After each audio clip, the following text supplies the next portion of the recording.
hello everybody, and welcome to Non-Effort. Wow, I didn't actually check to see if we were all on somebody screen. else join the call, PB? I was just talking. No idea. Welcome to Non-Effort, everyone. It is the Friday non-canon replacement, and I'd like to apologize at the top for my...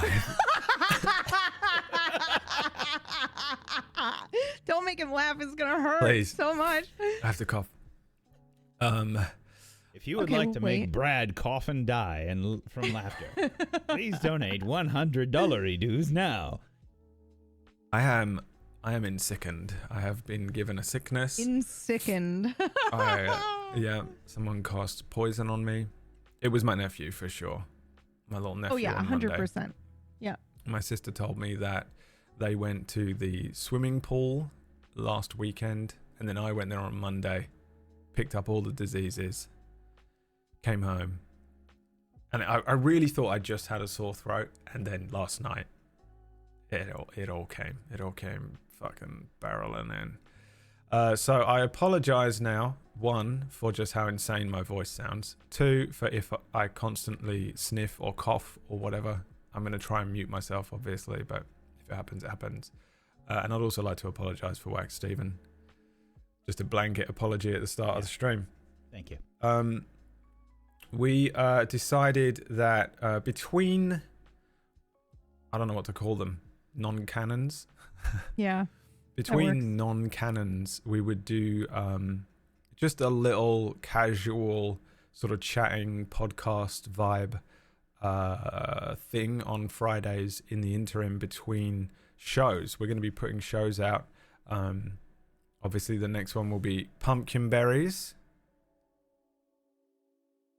Is it ready?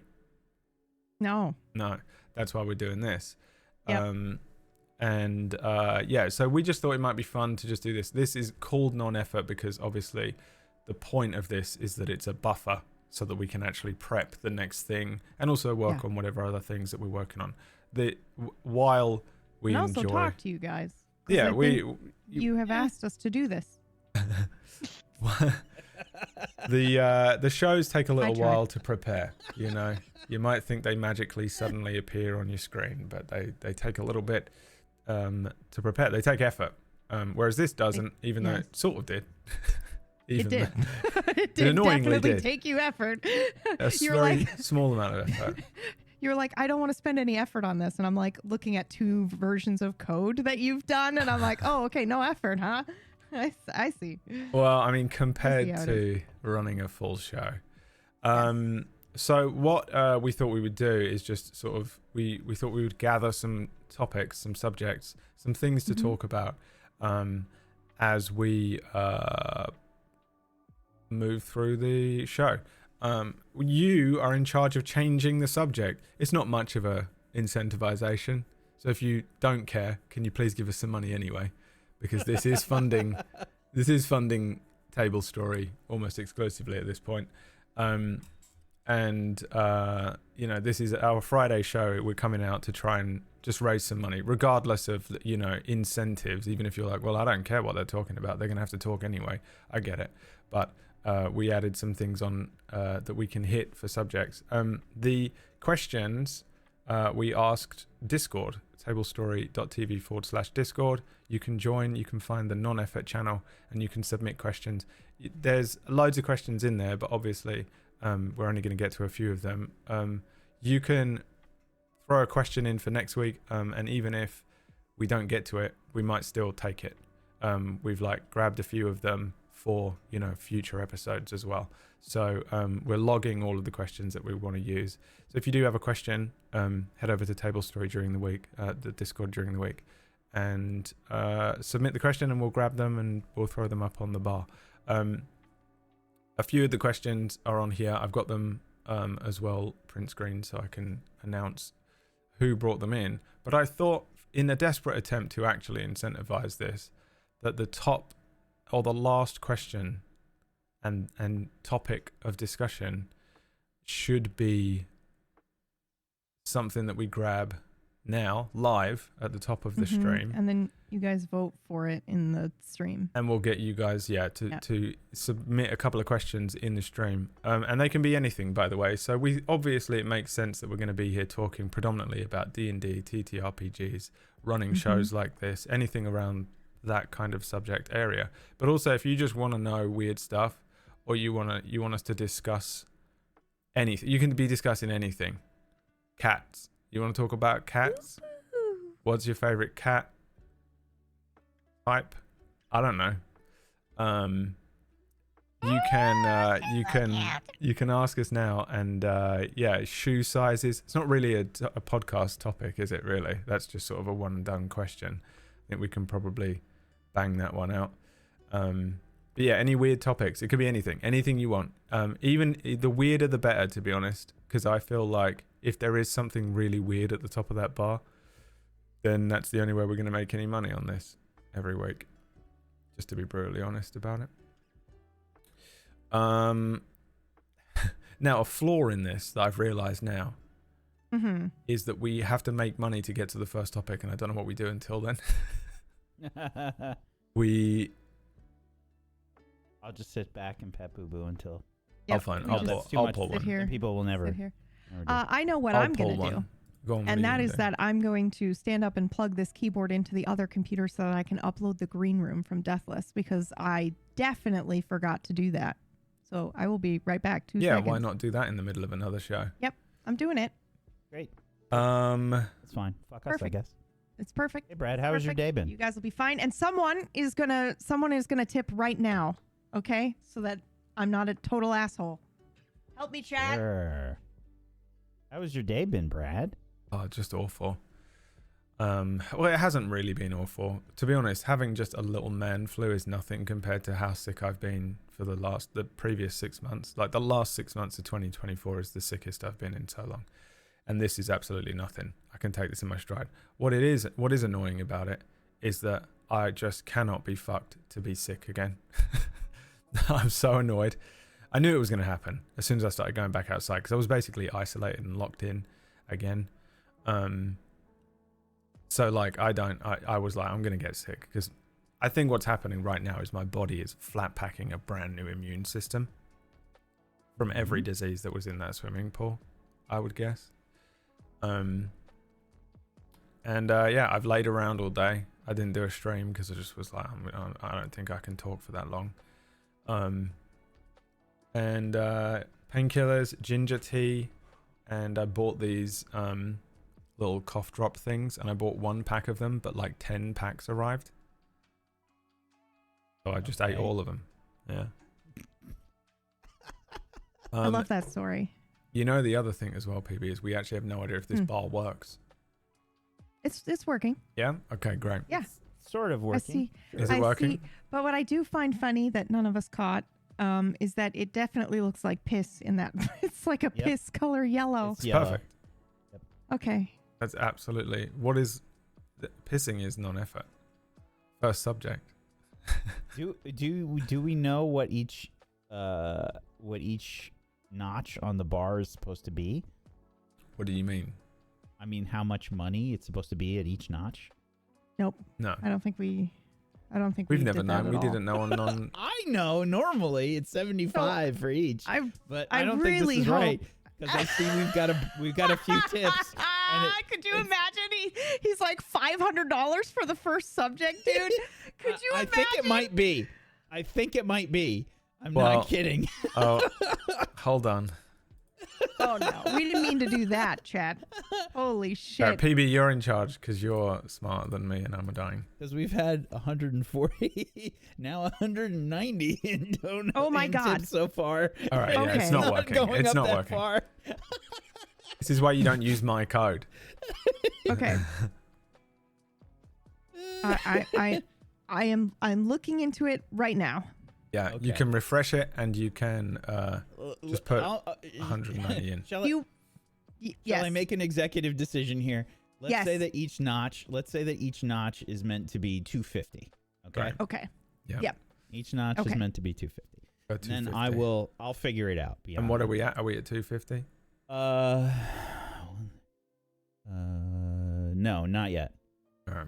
We need we need 60 more bucks for the first topic. Well, I guess 60 more bucks. we'll carry on with our initial topic then. Pissing. Is it effort or not effort? No. No? Well, It's kind of effort if you don't just No, go no. where you I are. mean, no. I mean, no. I'm not going to talk to you about pissing for Chat. 20 minutes. Submit it and we'll put it in the top.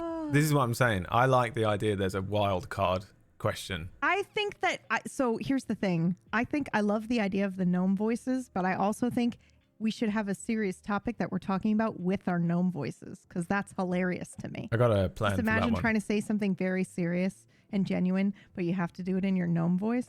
I got a plan for it. I also don't Okay, know if I all can right. do my gnome voice. I think it's going to Yeah, cause me that's to, okay. You don't have to. because I have to squeeze my throat for it. Yeah, I learned how to do that in the trenches. How do you think I really got this sick? Oh no. Pissing does take effort, says Fail Gaming. So, what are you, 75? I Or suppose it With the depends UTI, on I guess. Yeah. UTI is a reveal. serious. It's a serious. Mhm. That's a serious problem. It also depends on your location, where you Yeah. are when you need to piss. Top question. Remember, you can submit any question. Have you guys ever had a UTI? If so, what, where, and how did you get it? Could be an Mhm. option. I'm just saying. Mhm. You know, if that was Mhm. at the top of that bar, by the way, we'd reach that. I have a crazy story about I know that. you did, and it's the main reason I want. That's why. Yeah, that's why you wanted to put it up there. Yeah. Okay, I figured. I watched your face, you motherfucker, and I was like, "Oh, he's doing this on purpose, is he?" Well, I didn't say anything. You did. I know, but I mean, you were just putting it out there as a suggestion, so I thought I'd assist you. Yeah. I do, in fact, have a story about this. Piranha, you're in charge of finding us 5 questions from chat that we'll put into a poll.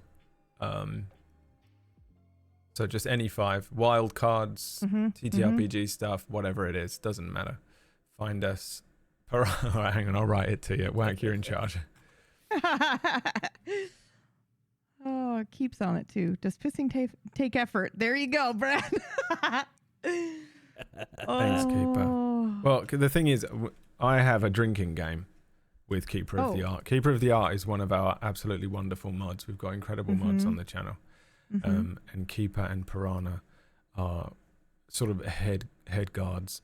But I have a drinking game, which is drink every time Keeper is confused. You go to the That's- hospital Yeah. after an hour. Yeah, and now Keeper plays it with me. Is Keeper in the hospital right now? Watching the stream from a He will be. hospital bed? I am I mean, keeping an eye on the tips, by the way, Chan. can we just talk about this question real quick, because it's from Gary and I saw it in the Discord as well, and I just thought, well, this answer is obvious, but maybe it's not obvious. Oh, Gary's trying to hold on, no. Gary's trying to double dip. He's trying to double dip. He's posted a question in Discord and then he's brought it in here into the chat room during the live to try and double dip. You think you can get away with that, Gary? Because you know what? You can. You BB's can. going to do it. Yeah. Yep. Literally the only can. person that can. Yep. So This he was motherfucker. saying who would be, if we were in a fist fight or a boxing match or whatever, who would be, well, I guess those Oh, are two he said very it different about, things. yeah, he said it about Yeah. us as people, though. Mm-hmm. Because I thought Yeah, that that's was what I going was to be saying. which character ever.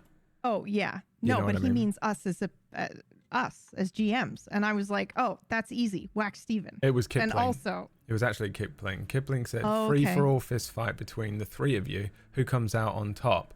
No, The answer is Brad. whack. It's No, whack. Brad. no, it's you, Whack. It's you. No. Yep. It's Brad because Brad has actually learned boxing. I am trained. So that's why I was like, my answer would be different if it was boxing, but it's not. It's a fist fight. If it's just Yeah. Free for free all. for all, yes. Free for all. He's Yeah. just gonna he's gonna bear It's hug just a me. free for all? Yes, it would be me. Also, Whack But yeah, has the boxing fury. match? Okay. If you can yes. bloodlust Whack, you've lost. Mm-hmm. That's the thing. I don't have that fire in me anymore. Yeah. But also, I am extremely weak now. Like my body has atrophied away to almost nothing. Here's where I will win. Oh, like almost always is if somebody goes after a friend. If I see friend getting bullied, Yeah. You're done. You're done. So the second Brad punches me in the face, it's over for him. You're done. Well, I mean, I wouldn't honestly count PB out because PB's terrifying. No. But I'm not able. When to you lock Bite in, and though, scratch. when you lock in, Well, I'm not saying that I wouldn't. I don't know if absolutely anyone has fight seen to the you. death. I don't know if for anyone has ever you. seen you fully, psychotically, furiously catfight angry. I don't know if I've ever. I don't know if I've ever been furiously catfight angry. I'm saying we've got no data. Yeah, we've got no. It data could be on. terrifying.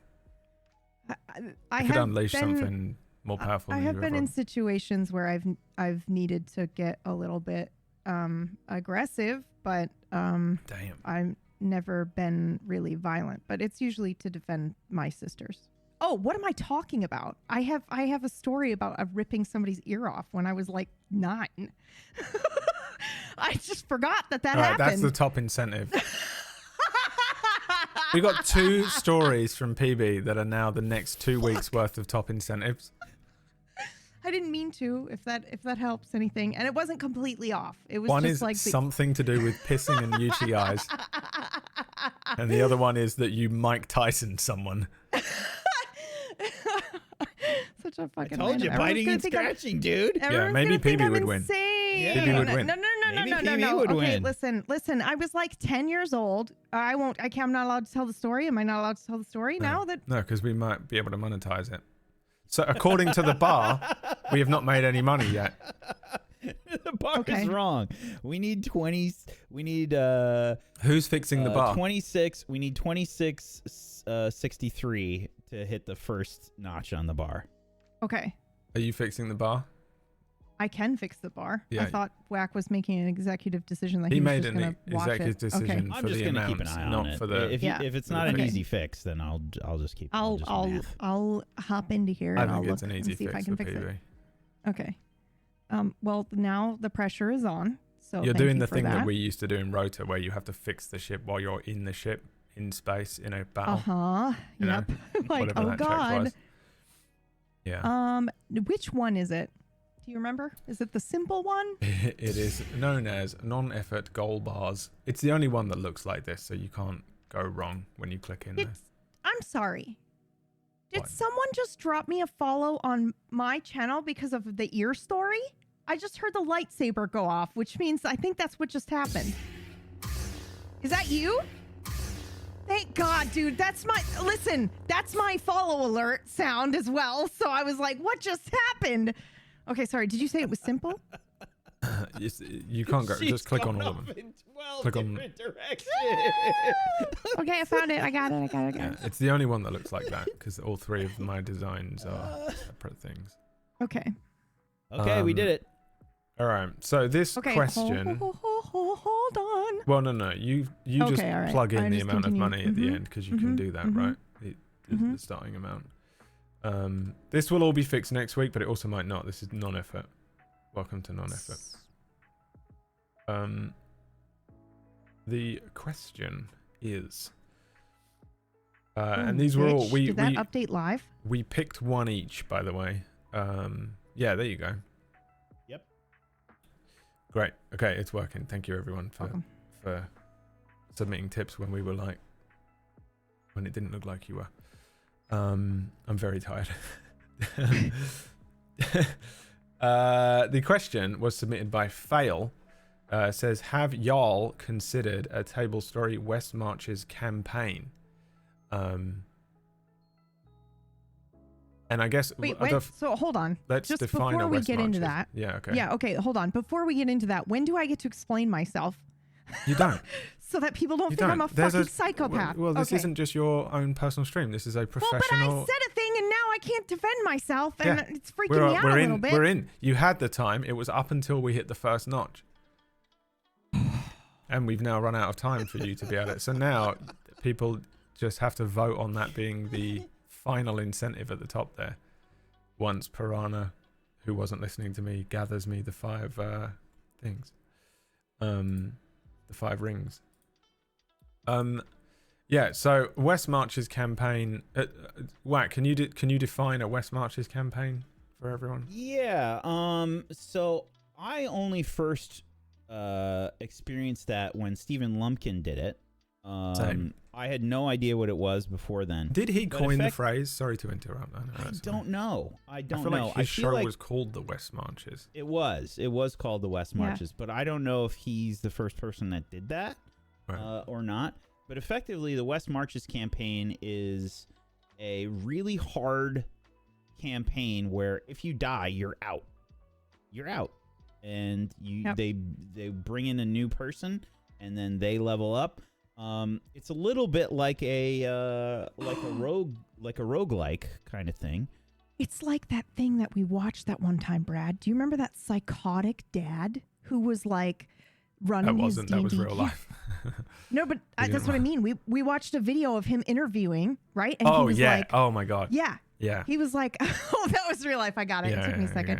Yeah. Who was like running D&D for 30 years. And he's like, yeah, if your character dies, you're out of the game that I run, period. And I've had people cry when they die. And it's like, yeah, no shit. Cause you've been running this game for 20 years and then they can't come and play with their friends. And then he like let his girlfriend's boyfriend join at the time, and he was like, are you sure? Because if we let him join D&D at the time, he's just in. And then they broke up and he refused to kick him from the game, and then she just stopped playing. And like, yeah, dude, the guy's psychotic. It's like an interview that you can find really easily on YouTube, and it's something like the longest a 30-year D&D game type thing, but yeah, it's like a Verge or something like that, like one of those.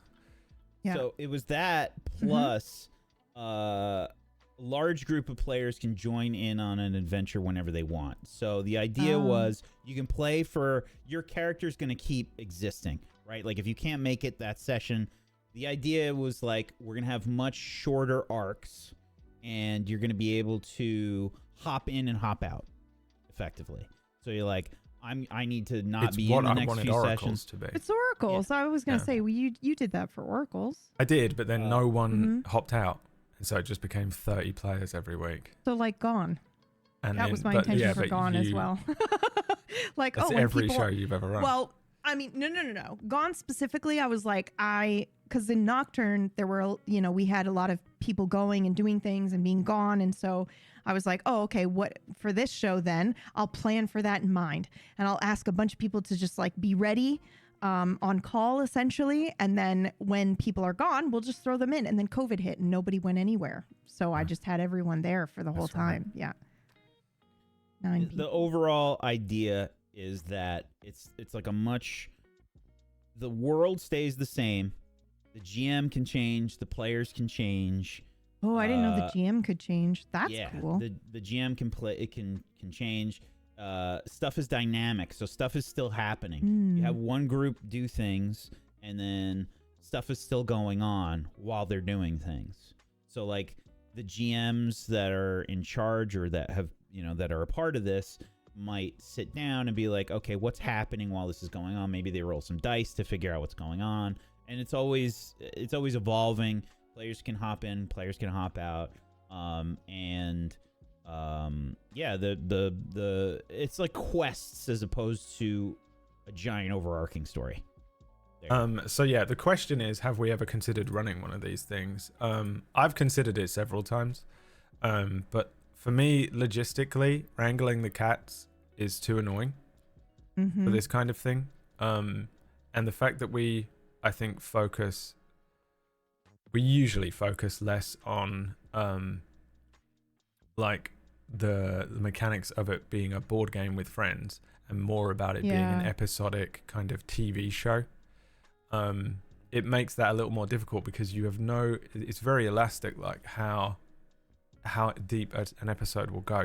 We don't really, I don't think, structure episodes down in that way, in such a way that it would be easy to be able to preemptively tell cast members when they're going to be playing. So then it leaves you in this position, which I ran into with non-canon a bit, which was quite annoying because I wanted to have a lot of guests in that, but it was actually really hard because I only knew when I would need the guest 1 week ahead of time. In advance, and a week is not a lot of time. It might sound like, hey, you free on Friday? Can you be available? It just doesn't work like that. It's a very specific time. They have to make a character. Once you've made a character in a West Marches campaign, you just bring them back, I guess. But that logistics side of running one of these shows is one of my least favorite parts, to be honest. Yeah. I hate doing it. I hate having to constantly, like, because if you're GMing it, you're in charge. Like, no one will do anything without you telling them explicitly what to do. I'm exactly the same as a player. This isn't me like shitting over players. I won't do anything until the DM is like, this is what you need to do by then. And just that logistical element is kind of frustrating. But I think if you went into it with a very casual approach, I think we sometimes get caught up a little bit in trying to make everything absolutely perfect, and really trying to make it an experience for everyone, viewers, players, even ourselves. Yeah. That you almost can't do a West Marches, really, because you have to just it has to be these tiny little. I think you can, and I truthfully, I think you did it with Oracles. Like, the only thing that we didn't do was come in and GM, but it's not like Whack and I wouldn't have done that. You know what I mean? Like, if you were like, I'm sick Oracles this week. was by far the closest. Yeah. Yep, Yeah, for sure. Or Oracles isn't not a only show, was though. it, well, I know, but it's not like we didn't From consider our traditional template, correct, but yes, we don't have to follow that. We are the ones creating the rules for what we want.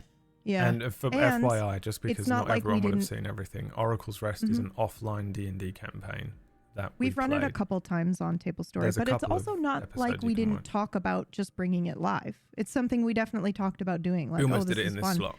Yeah, we almost brought it here for Fridays. That's right. In Like, fact, why that's don't- kind of how non-canon was born, wasn't it? because we did 3, I think, episodes that turned into 6 episodes of Oracles because we were being shits with Brad and couldn't get the mission done. I think. Yep, same old. But There you it is. guys were Exactly the very, logistics I was talking about. but you guys were very vocal about really enjoying the mood and the tone and the laid back casualness of that show of Oracles. And so we talked about, okay, well, what if we just ran Oracle's Rest instead of our traditional shill show? Because the traditional shill show used to be, Whack would have to plan this whole board game, invite people in, plan the incentives, things like that. And it's a lot of work. And we knew, and now you guys know, that that the new show, Midnight Masquerade, was coming up, and it's just a lot for Whack to do. And we also knew that, I wanted to try to come in and GM something twice a week. And You had Tidal Blades as well. yeah, I had Tidal Blades, but I just mean we were thinking about ways to change the format for the shill show so that it was, something the audience would like, and then also something that was, ironically, not as much effort on Whack. It was like a shared burden type thing. And so we did talk about bringing Oracle's Rest, live for you guys on Fridays. And I mean, yeah, I think so. Yes. Have we considered doing a West Marches style campaign? Absolutely. Can I tell think you we have. another thing about that? Yeah. Is the guilt I feel. I wonder if this happened to you with Gone as well. And in fact, with all of your, I think this is what happens to you with all of your campaigns, is you're like, God. I'll have these 3 this week, and then I'll have those 4 that next week, and then I'll take 2 from each for the week after. And then you have to be like, you're not playing next week to someone, and they won't care. They wouldn't give a shit. Yeah. But I can't do it.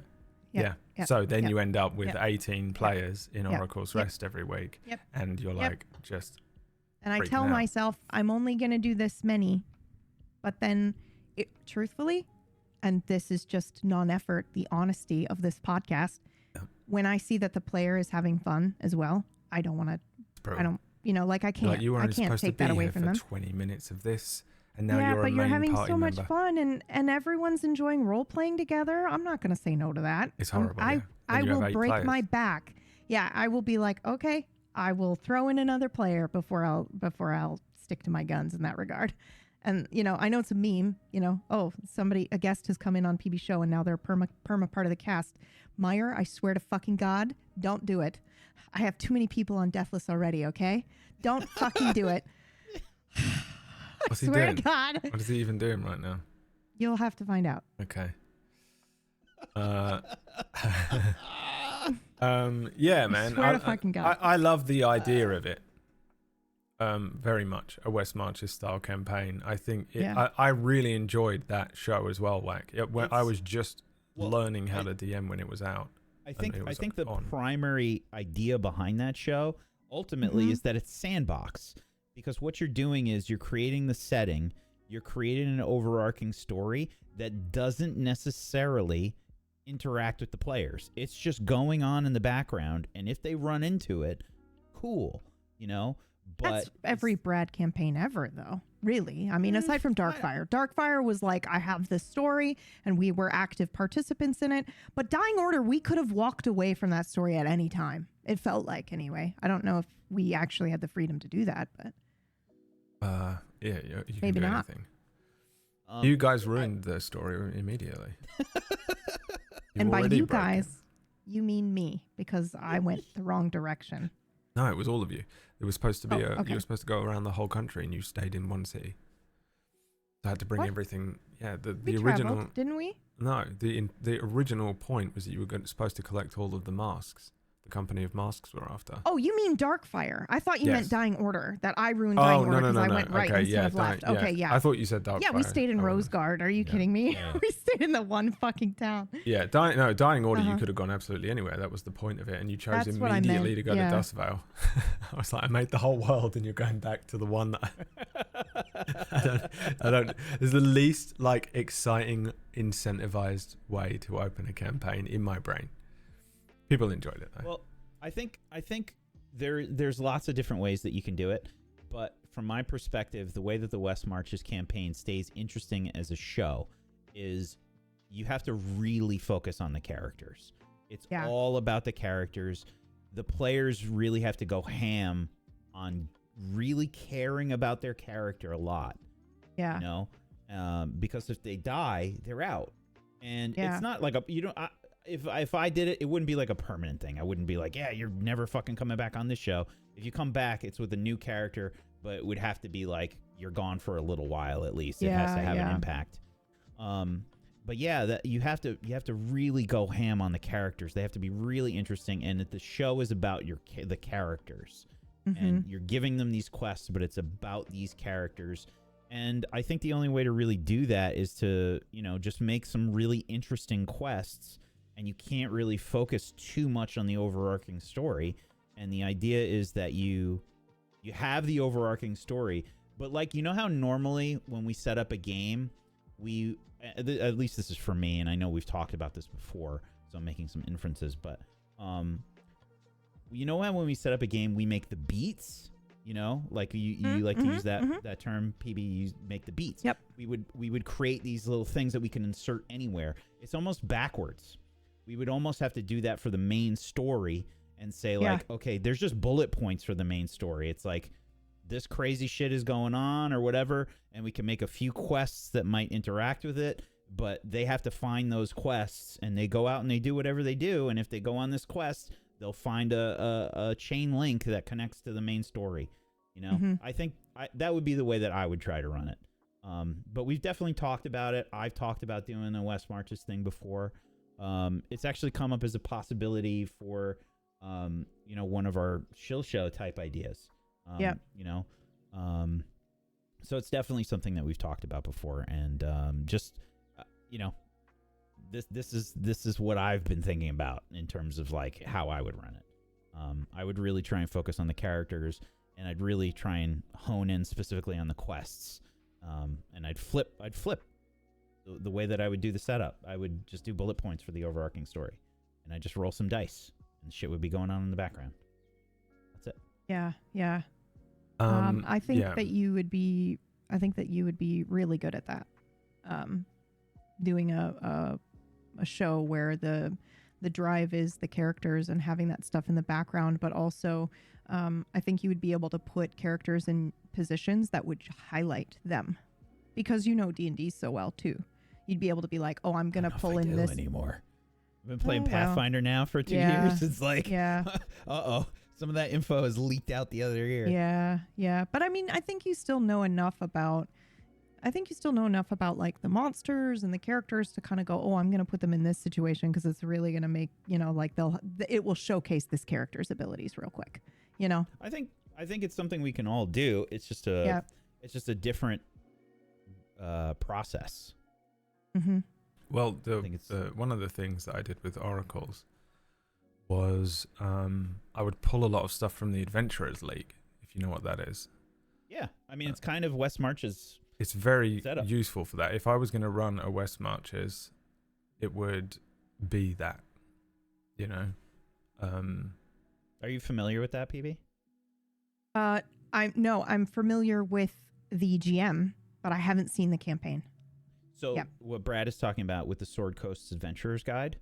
So, Oh, yes. the way that D&D Wizards did that is they released a Sword Coast Adventurer's Guide, which gave people a means to take your character and go join other campaigns. And there's also an overarching story that people are contributing to. So GMs will run stuff in that from the Sword Coast Adventurer's Guide, and you have, I don't know how often they update it or what, but people are having their own adventures, and that all contributes to the overarching story. That's amazing. I love that. Yeah. I love that. We've talked about doing something similar for us, for Tablestory, right? And having like connected campaigns and things like that. So I think that would be fucking dope. I think it would be good.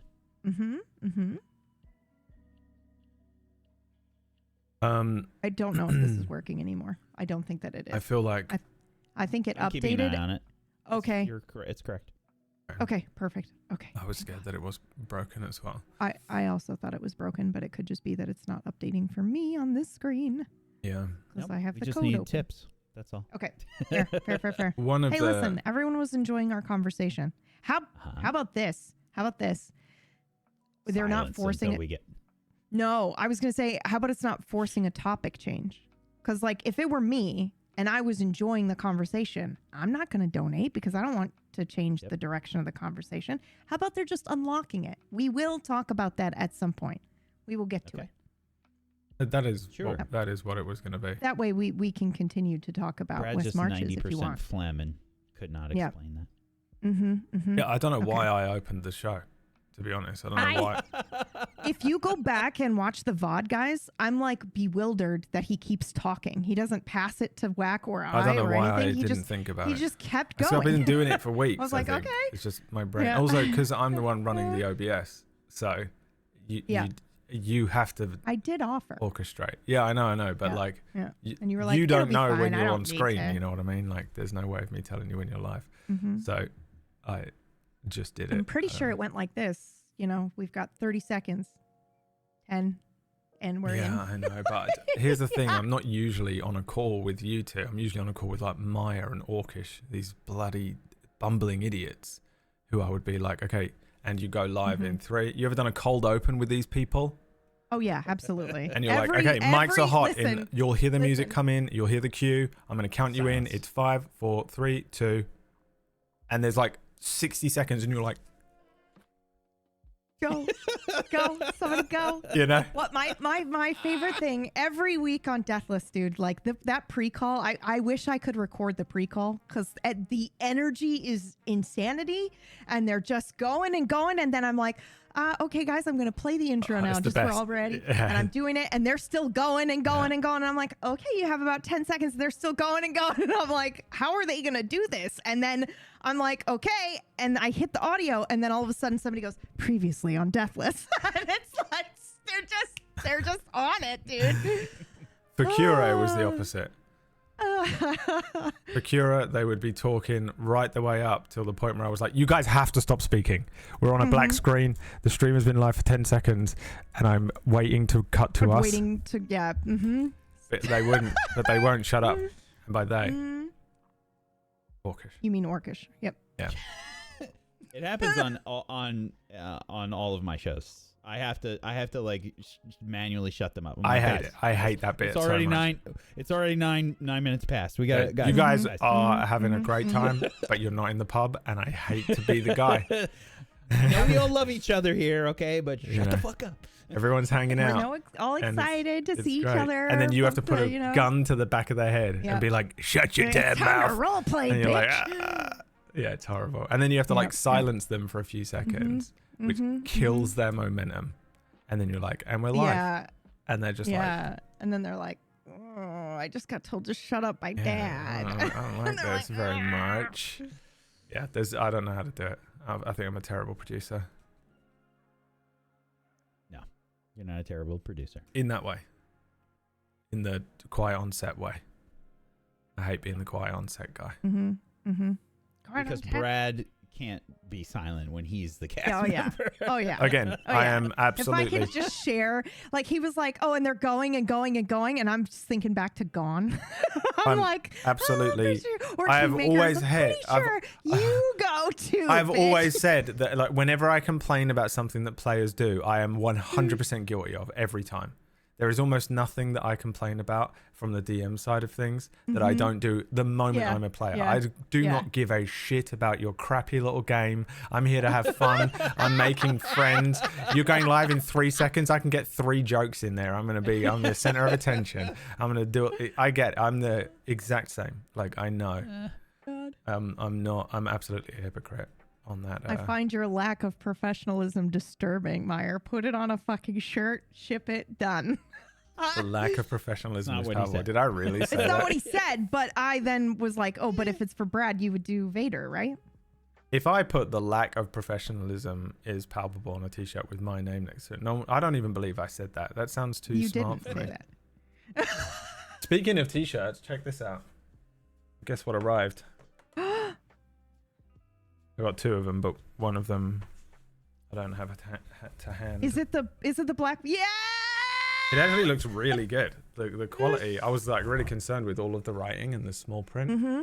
Come on, camera. Oh yeah, look at that. Yeah. So it came out real nice. You should read it. Nope. I'm not reading anything. I don't even want to speak. To be fair, you probably sound like most of the people in Blackmane now. Mm-hmm. Well, Blackmane, when I built it, 90% was slang. supposed to be Victorian London, which is exactly where I was brought up. And it was a lot of this, being outside in the winter, in the cold, catching pneumonia. Just I with a had cardboard pneumonia box once. to protect you. Didn't you have it like 2 weeks ago? No, that was like a year ago. Can you believe that? Was it really? Mm-hmm.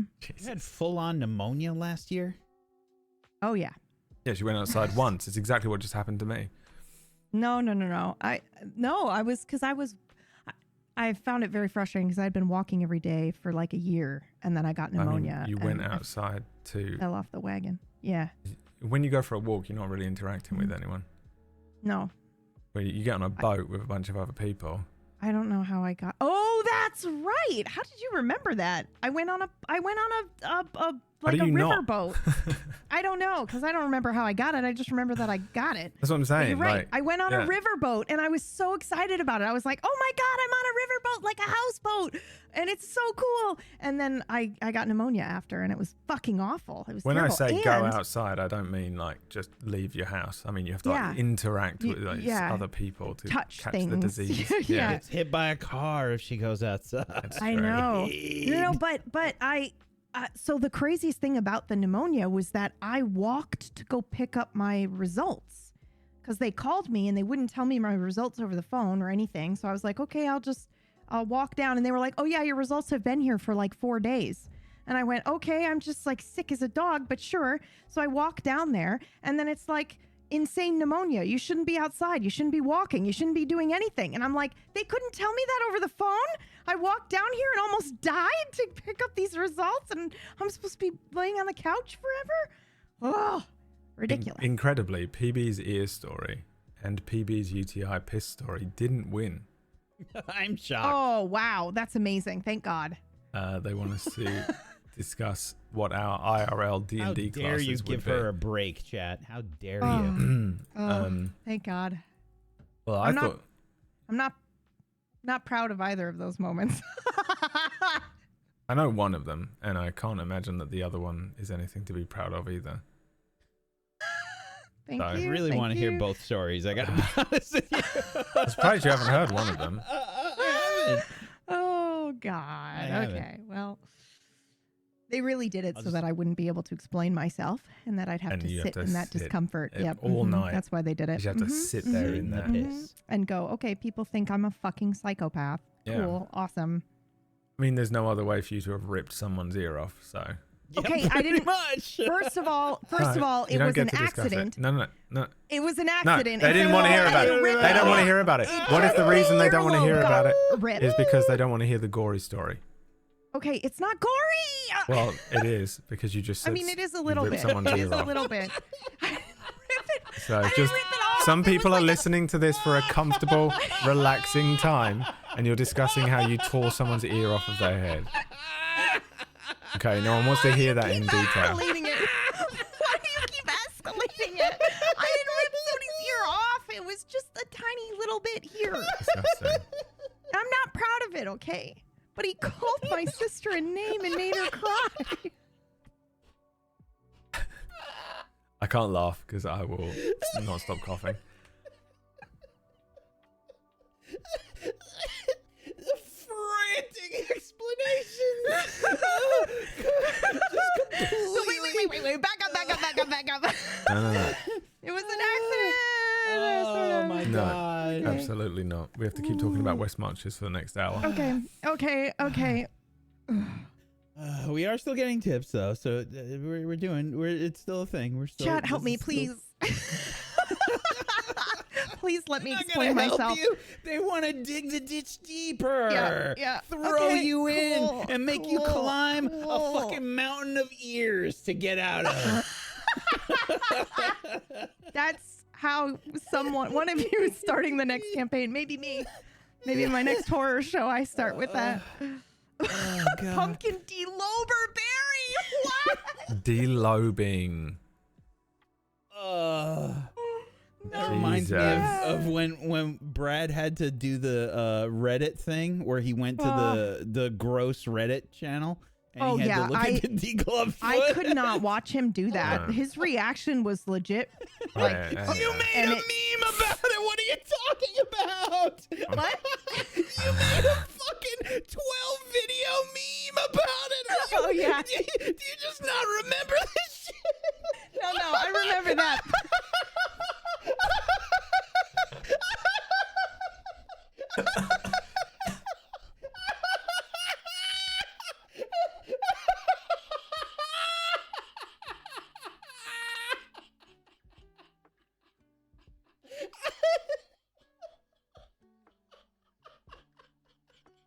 She fucking put up 12. Not only did she watch it, she put up 12 fucking videos on the screen at the same time, and she fucking looped it. I think I made a song of him screaming too. Holy shit. She made like 12 fucking memes about this That's shit. right. Oh God, that's right. Guys, that's I can't right, breathe. That's right. I literally don't have access to my lungs. You can't laugh like that. It was so funny. Literally, the way Whack I don't think laughed. I've ever heard. That was. I've never heard him reach. I I thought that I didn't know he had another level above what his max laugh was. There's another one in there. Yeah, that was so good. Because of how detached from reality she was. She's like, oh, I couldn't watch it. I'm like, what? Okay, first of all, the video's long. Okay, the video is long. Oh my god. Well, I didn't bring the foot up on stream, so she No. clipped that, I guess. Yeah, no, I definitely did. I did clip you, and then I also, I think I made a song of you screaming. Hold on, I think I can find it. All right, you find that and send it to me. And, I'm trying. Because we've unlocked the next question. Thank you very much, tippers. I'm pretty sure it's called like Very Red. much appreciate it. A couple of insane tips came in at the end there while Whack was laughing. The That next got me. question. So that like that was added good. years to my life. You know how they're like. That actually took them off of mine because I went into 2 coughing fits. It was horrible. It really hurt. I'm fine. Oh. Oh, God. Next question was submitted by I wish I Mike. could laugh like that more, but that Yeah, that happens was rarely. awesome. It's also super contagious when you laugh in general. Whack's laugh is good. It's so good. The next question was submitted by Monk. And it says, is there something you would like to do in a table story show, but lack the tools or technology for? I like this question. I guarantee you PB has an answer for it. Yeah, I have I have many answers. I would like, so I think Ungodly 2, when we ran that, was pretty darn close, you know, to doing like a live improv cartoon. Like that was awesome. I think the production was crazy for that. But I would very much like to kind of like push the limits with that. I would love to do a show that is where we take that to the next level, where everyone has avatars for their player and then they've got avatars for the character, and we actually like switch to the fantasy scene when we're going in character and out of character. And it's just like, yeah, just follow whack. Yeah, that'd be interesting. Yeah, where you've got you're playing players playing D&D, and then we also So when you're switch doing table talk, you're on your cam. Yeah, And when you're in character, you have an ungodly. No, when you're doing the table talk, you have an avatar. You want an avatar for the person, and then switch to the character. Right. Yeah. Or alternatively, it's you are playing a player that is playing D&D, right? So you have a character. It doesn't have to be you. Simulacrum. You want the technology for simulacrum, so that you sort of, but not serious. I want it to be funny, where it's you know the Dead Alewives Simulacrum skit was a comedy. What are you talking about? Yeah, of course it was. You know the Dead Alewives skit where they're like, "Where are the Cheetos?" It's old. It's just them playing D. No, okay, cool. No one knows what you're talking about. All right. I'm awesome. surprised you remember it I'm based done on your speaking. memory. Things from today. Yeah, me too. Me too. I know of one. I've got one thing that I want to do an IRL game. I would love to do that too. Yeah, where we everyone. have, you know, the studio with the cameras and the people in the I room, would love the to minis. see what we do. Yeah, with the all studio of that. space. That would be nuts. Yeah, I have attempted to begin processes that would lead eventually to that a couple of times. It's an astonishing amount of work, and with no that one requires legit funding, because you'd probably need to hire a space. Even if you could find one that was very cheap, you'd still need to buy physical elements. So you'd need minis and terrain, stuff like that. You'd need the cameras. I mean, again, you might be able to hire a space that has these things. Then you'd probably need a producer. Crazy expensive. You need someone to run the OBS, because you can't really do that. Was one thing about DMing here, is you can do both. Yeah. But you wouldn't really have that option. Yeah, and so it's just a lot. And then there's obviously like transporting, especially if you're the GM, you're probably gonna be transporting so much stuff back and forth depending on where it is. But it's a thing that I would love to do at some point. But yeah, it's just too difficult. We're also all in different places all around the world. That's the other thing as well. Yeah. Like everyone, not just us three, but the cast. We're all across the globe, so it's not very easy to just grab. There's a couple of us that live close enough to other people that we might be able to do it. Like that's it. It's kind of tough. It's a tough one logistically, and I think that one comes with a bit too much of a price tag to be able to do. If we had unlimited cash, it'd be a lot easier to do, I think. It's a stupid amount of cash. Yeah, honestly. Yeah, I think I would love to see what we do, like a traditional with like minis and stuff like that. But I would also just love to see people being able to role play with the physicality, with that space. I've never run it. I don't even know if I can do it. Yeah, I've never run a game in real life ever in my life. Never done it. Oh. Yeah. I have too, but I think, but it's still people sitting at a table. So I think for a show perspective, like I would like to see someone like, Meyer, to use him as an example. There are moments when it looks like he would like to use his body language to act, and he's limited by a camera screen. So I would love, even if it was just like, I don't know, some cool dark purple background and like a fog machine or some shit in the background, and it's just 4 players standing next to each other, being able to interact and RP. Well, Meyer is that 8 way. foot I think that would be fucking. So even if you wanted 4 players standing next to each other, he'd have to sit down anyway. He'd be. Yeah, of course. So He'd him be on a and stool. Myth would make excellent mind flayers. Oh my God. If Cord's both tall, of them were too. mind flayers. Yeah. Yeah. Wait, how tall met is Cord. Cord? Like 6'2". 6'2", about. I think. What, Yeah. what a fucking piece of shit. I hate that guy. Why does he get everything? Anybody that's taller. I hate him. Are you not the same height? No, Yeah. I'm 6 foot. Oh, okay. Yeah. No, 6'1" Ratch- versus I'm 6'2". pissed. Who Ratch, cares? Cord It's is the same thing. not. Cord is not 6 Wait, feet. Cord I met him in is the person. same size as Ratch because we've been through this Nah. before, where Ratch claimed to be taller than me, There's no way. but then I Cord met is Ratch very in tall. real life, and Ratch was my height or shorter. What did we figure out? We figured it I- out, right? Oh no, Cord is taller. Okay.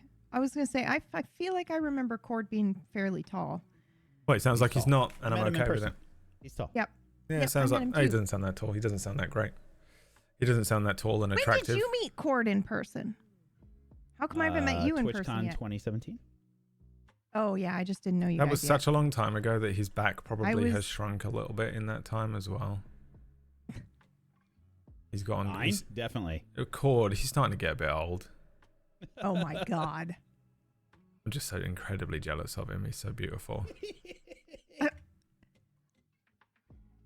What were we talking far about as before my the jealousy tools and the overtook? tech.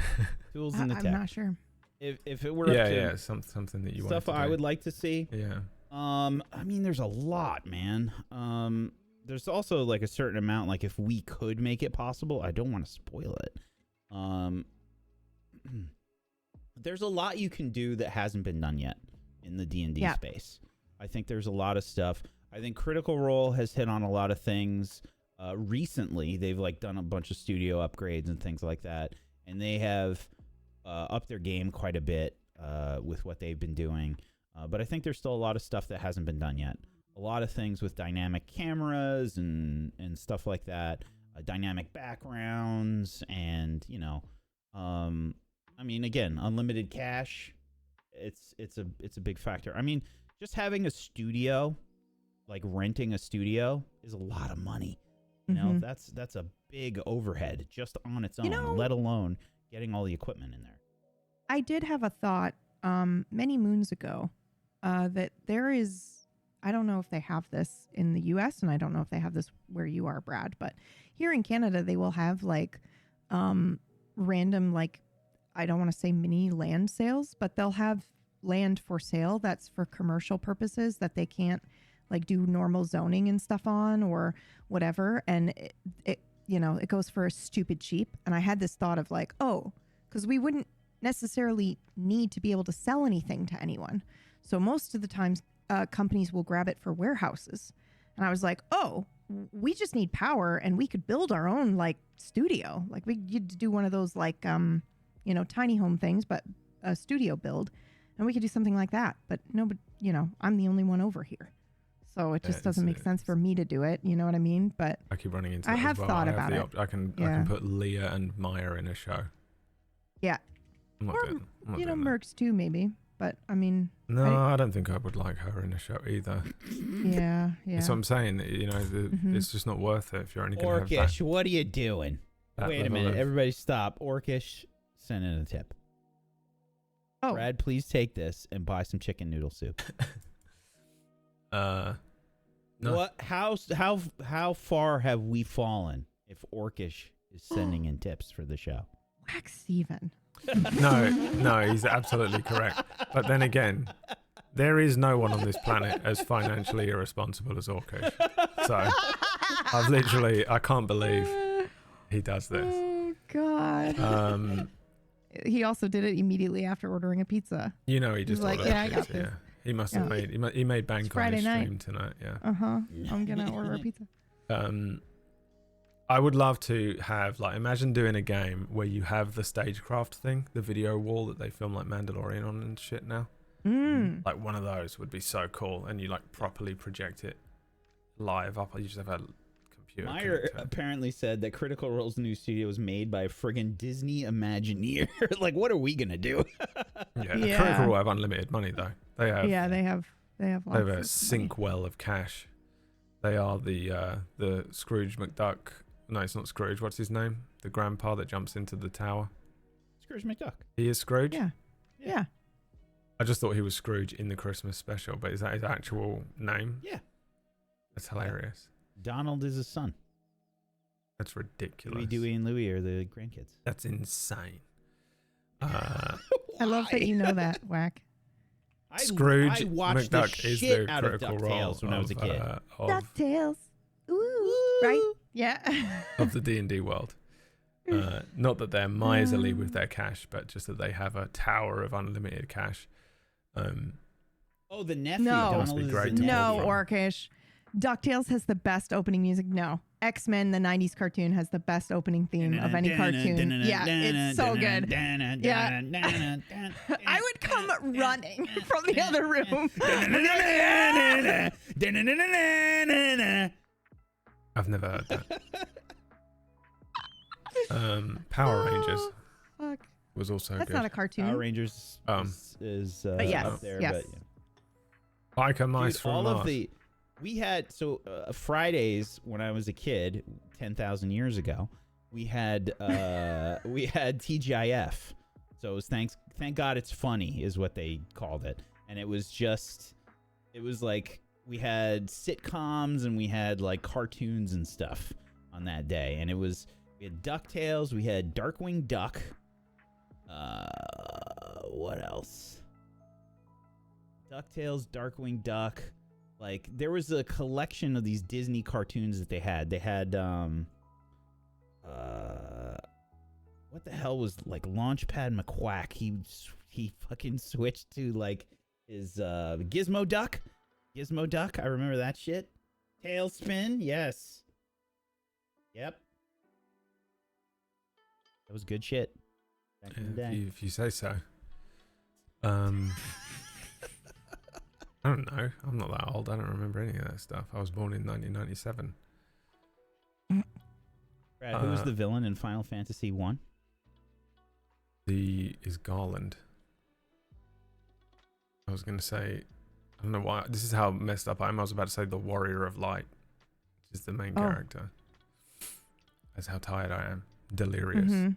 I had some mad dreams last night as well. You ever have like those cold, fluey, I'm weird sick. fever dreams? Yeah. Mm-hmm.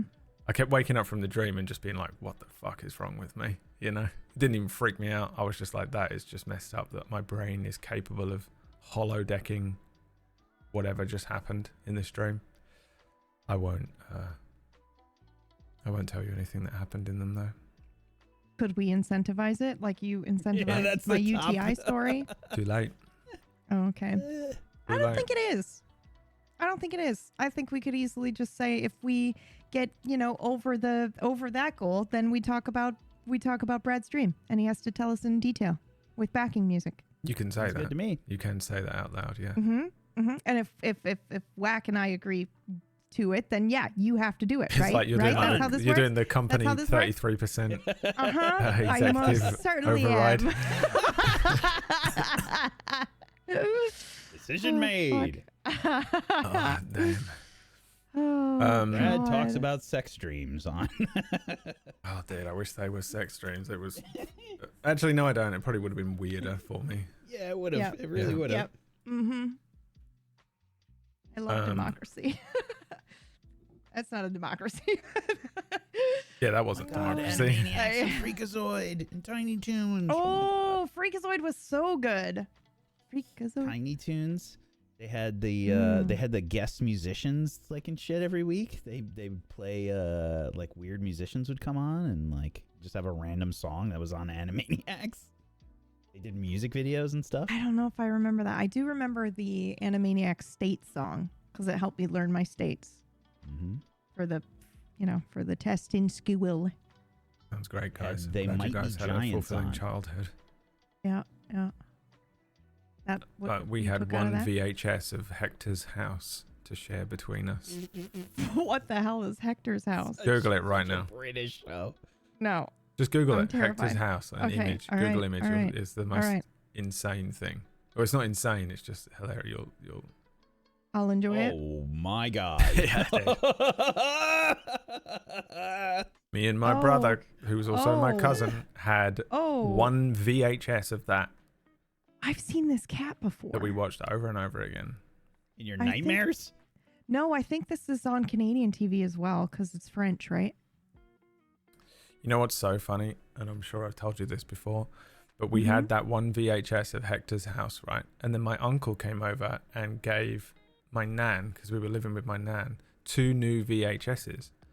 And she thought they were kids shows or kids movies or whatever, and gave them to me and my cousin, right? And we sat and we watched them, and one was Misery. Oh Wow. my god! And the other one was Species.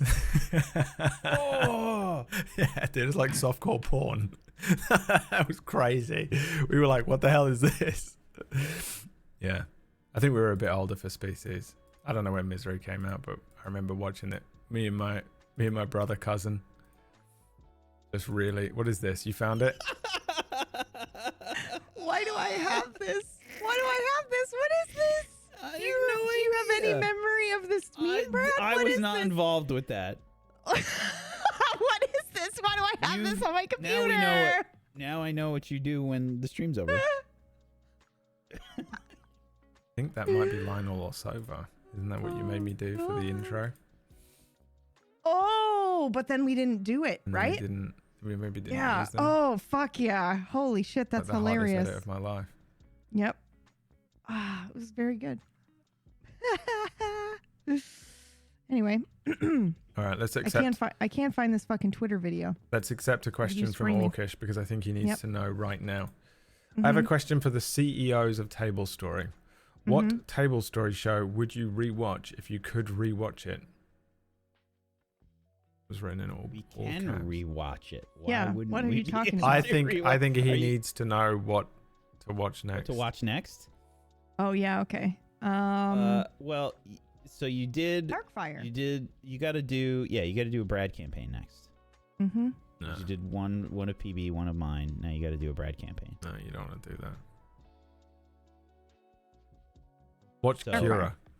If you do Darkfire, me and PB are Ooh. on that.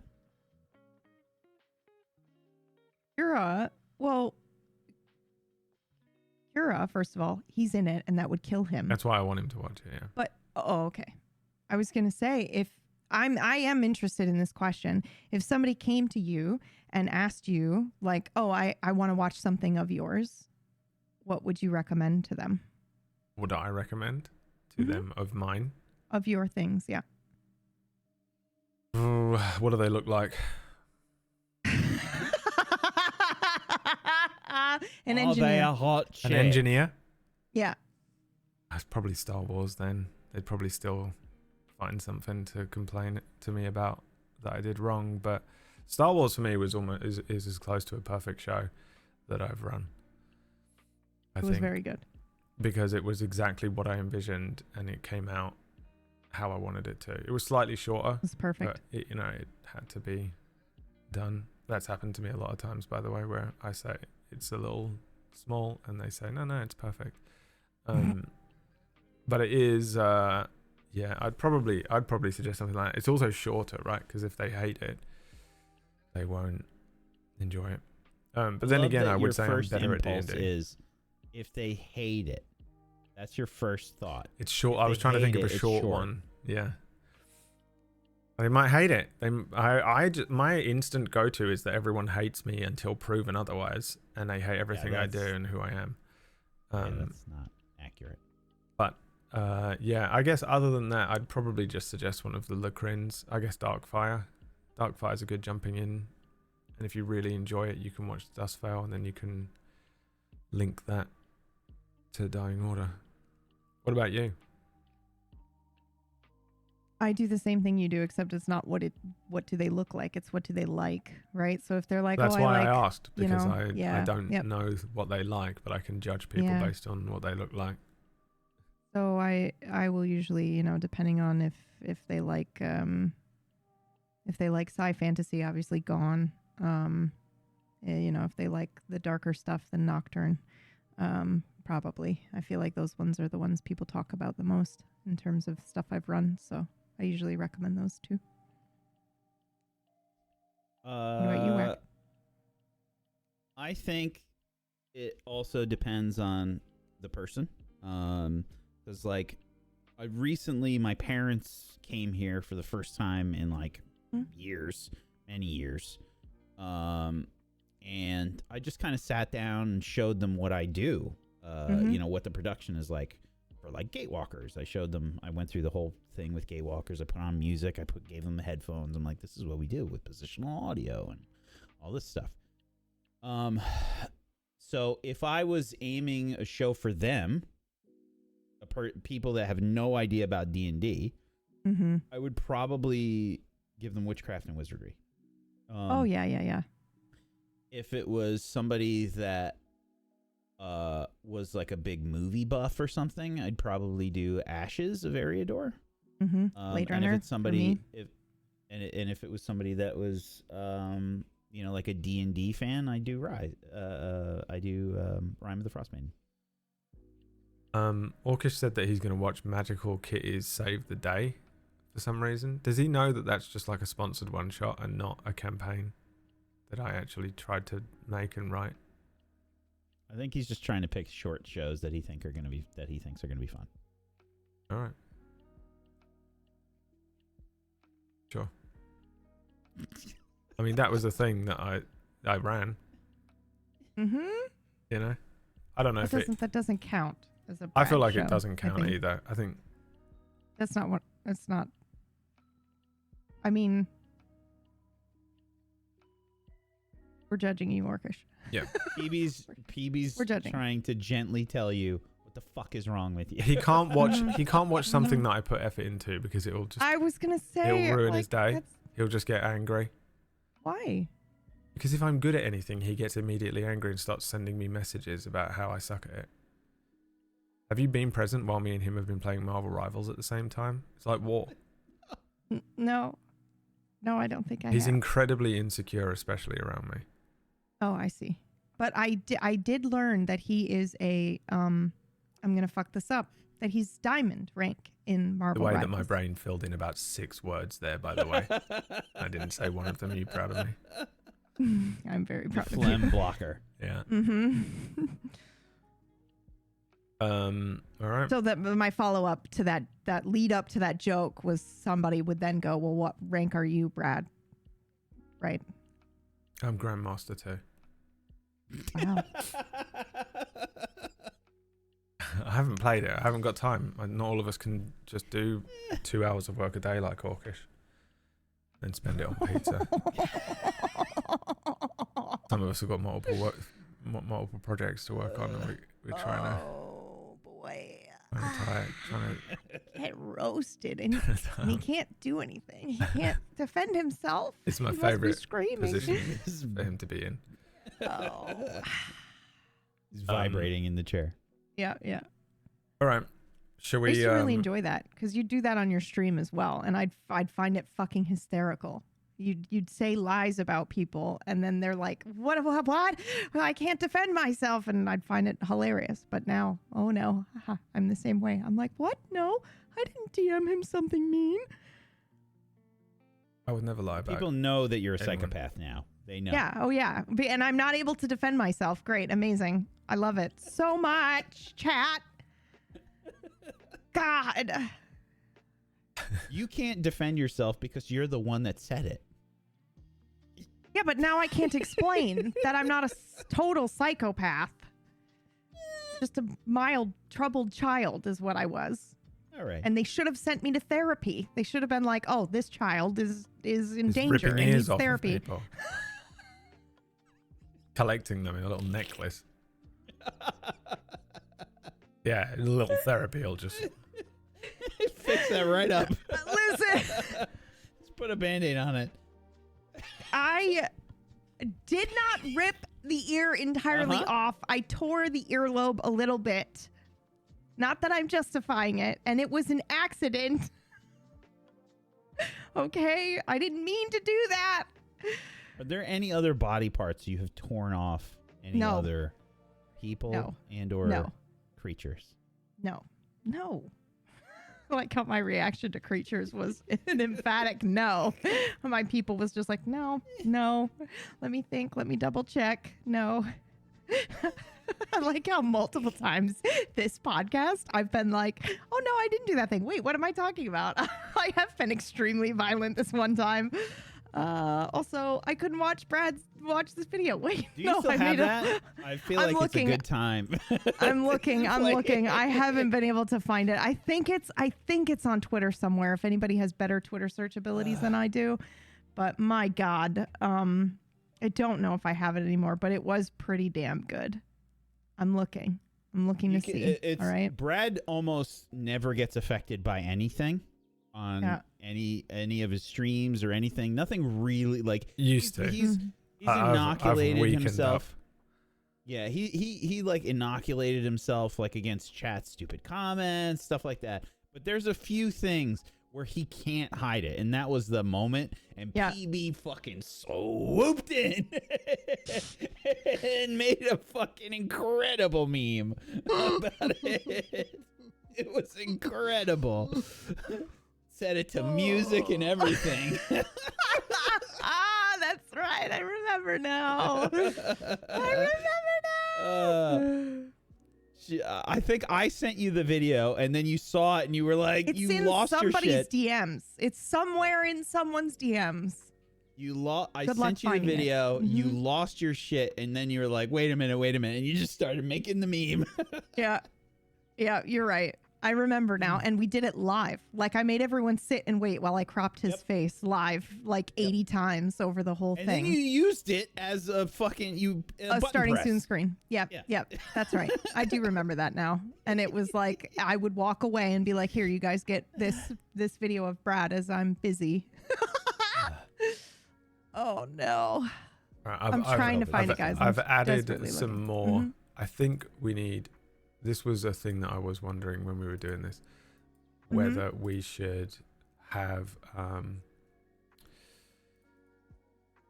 more points. Yeah, I didn't know if we would, it's impossible to tell.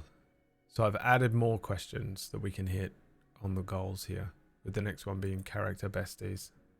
What does it mean? Ooh. No one knows, question. Not even Brad. I have no idea. I barely know where I am right now or what's going on. I should have added lunch break. You are in the future. No, I'm not. You're never in the future. You're always in the past. 89. Brad, you still haven't played that Timberborn game yet, right? No. Because I think you'd actually really like it. It's a good no-brain game. All right.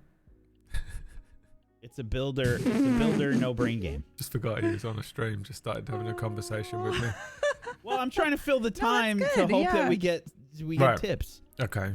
Yeah. It just took me by surprise. Just a casual conversation.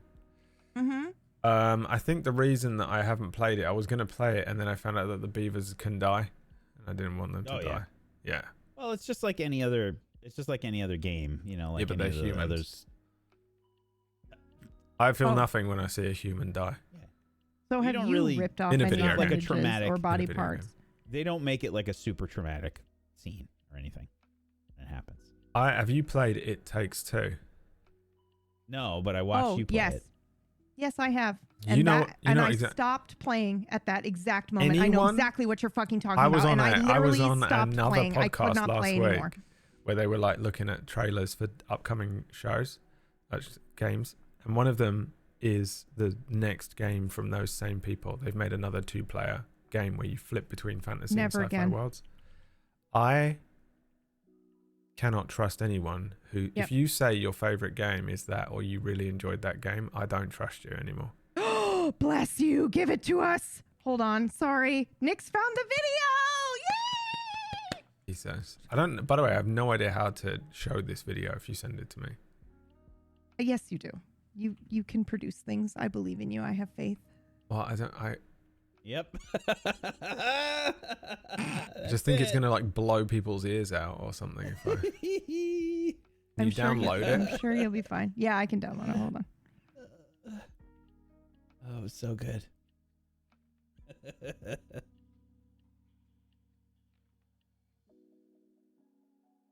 Yeah, if you played and enjoyed It Takes Two, I simply cannot ever trust you as a human being. Yeah, you and Orcus Yeah, were traumatized. It was the that has most traumatized horrendous me thing. too. And I had a moment where I went, "Oh God, Brad told me not to play this game, and now I know why." Yeah. Now I understand. Never play it. Please tell me when you put this up because I haven't rewatched it yet. I'll rewatch it with Jet. Holy fuck. Very I loud, Brad. remember this I now. know. This is the worst idea, by the way. It's good. It's good. No, it's never a good idea to do this. Okay, what is it called? Let me rename it. Brad You're welcome, Chad. Degloved.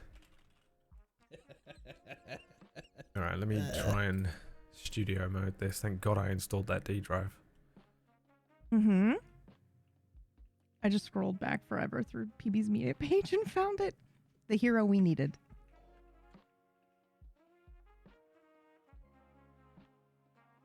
We're almost at the next incentive if you want to prevent this. No, I don't. I don't want to prevent it at all. I do not know how to make this not be maximum loudness. volume. Don't you have a slider on your Go XLR that can turn like the system Don't you volume know down? how to do basic production, Brad? No, because it's not going to come through on a Go XLR because it's going to do the thing where it comes through. You know what I could do? I guess I could hide it, come out of studio mode, then try and access it. Nope, still not there. So the background on this is that Brad went to one of those Reddits where it's like Mm-hmm. they blur the image and it's like a crapshoot if it's something really horrible or if it's something good. And like the really horrible stuff is really bad shit. Like it's like the dark web level shit. And you click on some of the things and it's like, oh, it's a kitten. And you have to guess what it is based on how the image is blurred. Yeah, you have to guess if like, it's it's a kitten. bad one or No. a good one. Yep. Yeah. I truly believe there's no way for me to not blow everyone's ears out with this. Can you do like, can you open it in VLC or video and then just screen cap that? No. Reddit 50/50. That's what it was. Thank you, Rash. He did that one day, and he got a really bad one, and it was. Well, we'll see. Oh yeah, that is what it was called. 50/50. Reddit 50/50. I was trying to think of what it could be called, but I know, Brad. Hit play and then hit mute, then adjust the volume, unmute it, and restart it again. I believe in you. Gone. It's gone again. All right, you're gonna have to just. You did it. Yeah, but it's gonna take me a minute to not to change the thing. God, I'm such an asshole. So if you want to see what Brad looks like when he's actually serious, it's this. All right. True horror. Brad, Oh, I think that muted us for a second. This is the worst thing to make me do ever, by the way. I cannot. Okay, let's see. Oh my God. Oh, no. There we go.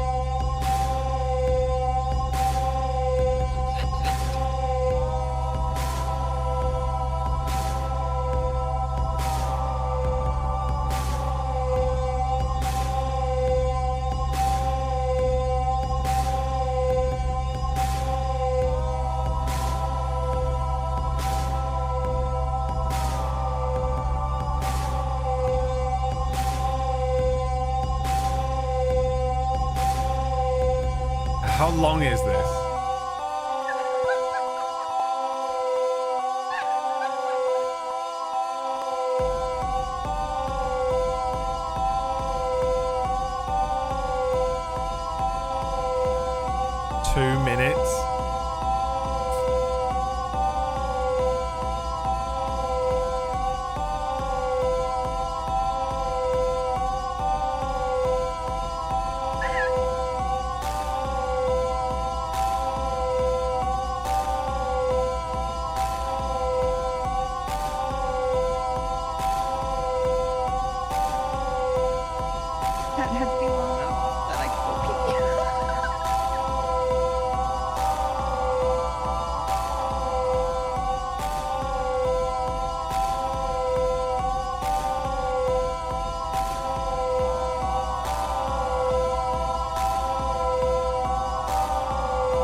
There's still 30 seconds left. The way we just lost every viewer, by the way. The new mind hole. Oh, it's perfect. I'm just hoping for like a big finish, but I feel like there's not going to be one. No. It loops, I think. Oh my god. Just end it. You don't have to to show turn the it whole off. thing. You don't have to let it go for the full 2 minutes. I thought there was going to be a punchline or a joke at the end or something. This is the joke. You Okay. are the joke. It was way too much effort to make that work. Oh God! For I mean, 2 it was minutes looped. of It was joy, endless amounts of joy. endless amounts of joy for you too. Oh God. Horrible, horrible. Yep. I'm on the side of all the people that were like, that was horrible and I wish it didn't happen. That was too incredibly overstimulating. I absolutely hated that. I'm on your side. These two Worth made it. me do it. I also don't have the brain power to set up OBS stuff. You know, nothing tilts me out harder than having to do any tech things on a good day. Oh God.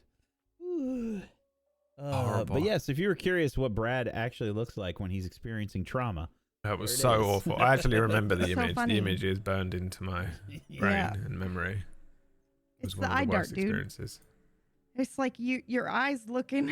You're like your eyes dart along what you're looking at, and then you look for help. You look to anyone to Horrible. help you. It's fucking. Just the worst. Oh. The worst God. experience. Yeah. One of the worst experiences I've ever had on stream. And I made a meme of it. Apparently. Yeah. I'm sorry. And I'm the one that It's I not always enough, get the right? rap for being like, oh, Brad's always mean to everyone know. and he roasts everyone Listen, and he pokes I fun at tell everyone. everybody, you're the light side and I'm the dark side. No one believes Okay. me. Yeah. There you go. Proof, guys. Proof. Worst moment of, well, maybe not the worst moment of his life, but one of them. It's up there. It's like top 15. Shall I get started on the other memes then? you gotta make a meme out of all the others. Oh, Jesus. Shit. He sent me something today that would just do it. Did I? Oh, God. Yeah, just use that. Fuck. Okay. Anyway, I can't character imagine what that bestie. was. We're Don't not ever at know? character besties yet, I don't We're think. not. We're We not? still need more. Yeah. Okay. Fine. Tools and tech we're still on though. Maybe I could just threaten to play that horrible video again. Play it again. if No, you don't do that. if you Don't do that. Did you bring lunch? Ah. Did you bring a packed lunch today? I can't eat I- anything else. Did not bring a packed lunch, but I could go get a clementine. What is so funny about that?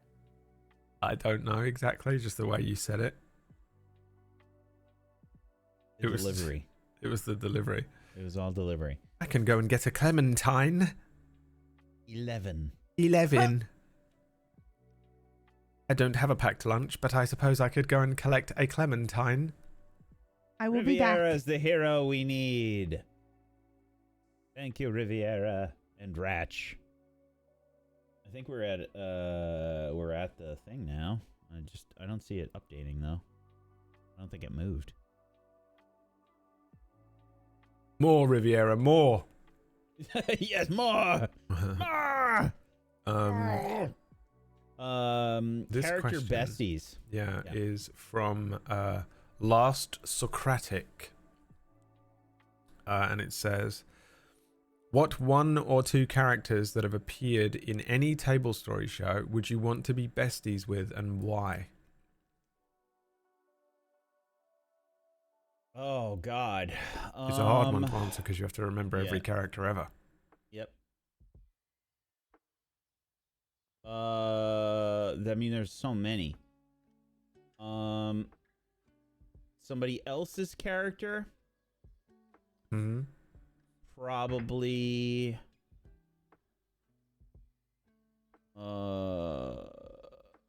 One of the hobbits from Ashes, or.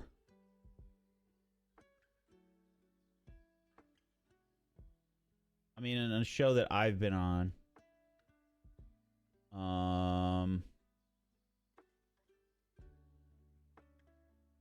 Maybe Drift? Seems What are we Drift talking would be about? a lot of fun. We're doing the character besties. Which one characters? or two characters that have appeared on Tablestory would you like to be besties with, and why? That's not a Clementine. Oh, ear dear. Oh, I got a Clementine too. I couldn't part And I with brought Ear two dear. of them.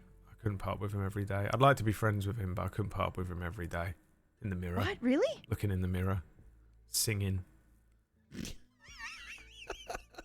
Looking in the mirror and singing. Do my brain in, dude. Okay, let me He'd think be a about YouTuber. this. We brought him Is into it the real any... world. Yeah, he probably would, actually. That's a fun question. What would they be doing? Iridir would be the best. Well, actually, wouldn't he? He might be a shitty wingman. He'd be a shit wingman. He'd be stealing them all. Yeah. Yeah. Yep. Let me introduce you to my friend. It'd be like me walking. And It'd then be, he'd get it'd be interested Cord. in the person and just take over. It'd be 6 foot me standing next to 6'2" Cord in every room. He'd point out all the wonderful qualities in their in the friend, and the friend would be like, "Oh, he's so nice." Yeah. I know my answer. Who are the two most powerful clerics or healers that we've ever had? So you would never be sick? So that I could never be sick. Yeah. Okay, wait. I So mean, this is assuming that they keep their abilities and stuff. I don't know what it's assuming. It's just who would you be besties with? There are no rules Well, I mean, beyond that. we're making the rules right now, so I'm Yeah. asking. I mean, if they still have abilities, clerics, whoever the two most powerful clerics that have ever appeared on the channel are. If they don't Oh, have their man. abilities, that's a tough one. Who's like the Yeah, that most is tough. normal, but without? Because a lot of our characters are just psychopathic and insane. yeah. hmm Or they're just like, it's just like too much. Drift is a good one. Drift is a good one. So I said Dex is Drift a or the good Hobbits one. from Ashes. No, Mhm. Dex is a terrible one. Because if you Why? were friends with the Hobbits, then you could go to Hobbiton and Mhm. just eat until Hobbits you would be is a good Hobbits easy is a good simple one. one. Yeah. Yep. Yeah. Dex is terrible because he's just followed by drama. You get dragged into all his shit. I wouldn't be want to be besties How with is any of that the people from Gone. It wouldn't happen. What do you mean? It's just being It's a besties. with- nightmare fuel Nightmare. world that they live in. Just Are you walking kidding? along with them, like la la la la la, and then suddenly you're like, Nothing Oh. is real. you're It's underwater. just like being friends with Brad in real life. Wow. It's the same thing. First of all, Mm-hmm. I ain't got no drama.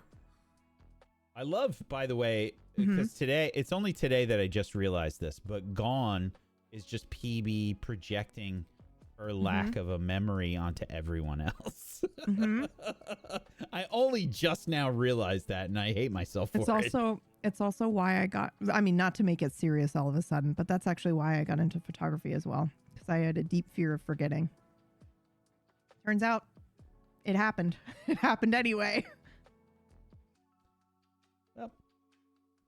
Uh-huh. Yeah, if you're talking about like mechanically, like which character has the coolest stuff, I didn't really think about that. I mean, I just kind of thought about like who I'd want to hang out with often. Yeah. I mean, I wasn't like, of course, having a cleric friend would be fantastic. You just never get sick. I stand by my answers. I think Iridir and Dex, they're really good. I feel like Dex would just like gas you up all the time and you'd believe him. He'd say something nice and you'd believe it was true and not him trying to manipulate you. Which, you know. John Sandman. Yeah, yeah. I was literally thinking Yeah. the same thing. Yeah. I was just like, oh, PB just wants to be best friends with John. Yeah, that's very achievable. Yeah. I would pick Jildan and Suna, and then just leave them in a Oh. room together. I very much fell in love with the character of hip makes Jildan. a clicking The noise. two of them in the same Mhm. room, Mm-hmm. and I would just sit back, pour them each a cup of tea. Remember when I told you I wanted to play an old woman turtle or turtle, and you were like, "You can do that," and I went, "I'm not playing a turtle in the end of your epic," and then Leah played a turtle, and I regretted not making Suna a turtle. Classic Leah, Besties. stealing everyone's ideas, by the way. She didn't know. Well, I feel like that's what you were sort of subtly trying to suggest. No. I'm starting drama, Mm. so you know what it's like to be Mm. friends with Dex. Mm-hmm. Oh, okay. Because Dex would do that. No, but some drama would happen, and it would be because Dex Huh? is In from the Gone. vicinity. Is nearby. Yeah, I honestly, I could not be friends with anyone from any PB show. Maybe That's maybe a couple of them from Kingmakers. You can never Yeah. trust them Why not? because they're going to transform at any minute into a completely different character that's from somewhere completely different and a different Mhm. setting, and they're actually just a horrendous homunculus of a human that doesn't even know they exist, and they've got the alien mouth that comes out from Aliens. Can you hold up that spoon, please? I can, but if you make fun of me for it. God damn it, I knew it. I got it out of the drawer and I was like, don't do that. They're going to make fun of the fact that you use a small spoon for everything. What's It wrong is with a that? very- Hold on. What's happening right now? I have She's no idea what's using going a on. spoon to eat a clementine. No, it's not a no, clementine. She's no, got a no, no. cake. I've got a cake, a Oh, little cake. okay. And thing. also, that's not a I- spoon. That's the thing a dentist uses to look at the back of your mouth. A little mirror. Yeah, look at that thing. This is literally what it is. It is a tiny teaspoon. And it's And gold, yes, which means you're a character from Gone. You have a little gold item. Yeah. It is a tiny spoon. I like to use tiny utensils when I Would you eat. allow me to get a death moth tattoo, by the way? Of course. I'm not in charge of your body. You can do whatever you want. No, but Oh, I you don't- mean because of the show? Yeah, I don't know if you would freak out about. You're a very weird person. Oh, thank you. You're welcome. No, people have gotten tattoos from shows and stuff before. And I think Did they ask you first? no. Well, there we go. There you go then. Yeah. What do you mean? Just we that- know who's a piece of shit and who's not. Mhm. List them. Give us the names. But I think honestly, so far it's been just a very grounding moment of realizing that your work means something to people. Not to make it serious again, but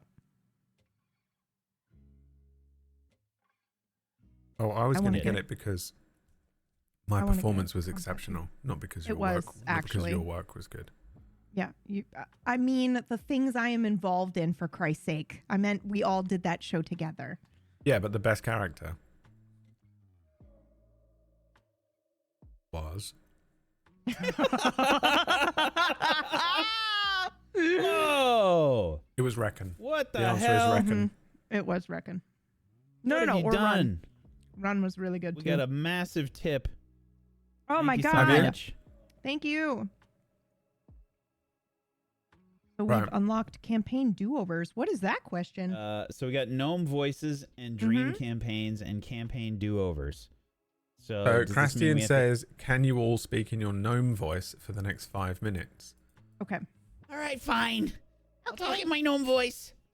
I think this is gonna hurt my throat. I can't remember what my gnome voice was now, and I'm Didn't you making actually whack. decide on which things to put up on the screen, Brad? Why would you put one up that has you doing a voice when you're 90% phlegm? I don't understand. No, I did not pick this one. Pumpkinberry did, actually. I would never have picked this one based on my throat. No, don't do it. Don't do it. Don't do He's it. gonna die, chat. He's Don't do gonna it. die. It's genuinely very We'll just- difficult to do. We'll just do it next week. We'll just do it next week. We'll just do it next week. Don't. You're No, gonna kill yourself. they paid money. I won't be able to sleep. There was also another We'll do it. question, which Mhm. came from someone else. Well, we still have dream campaigns as well with the gnome voices. Yeah. Dream campaigns and campaign Wait. do-overs. Oh, okay. I see. They're two different ones. For all three, is there a campaign if you had the chance you would do over? If so, which one, why, and maybe how? This one is from Druidic Dwarf. I'll go first. Yeah. Okay. Okay. Yes, so please. this is I'd like you actually- both to go first. And we'll just run down the time. This is so this is So this is a genuinely very tough one.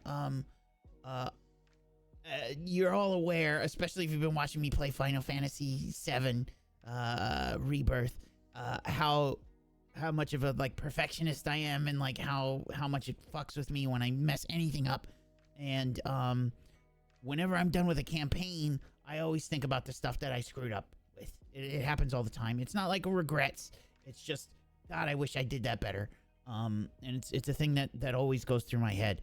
We all have that, I think. Yeah, and I think you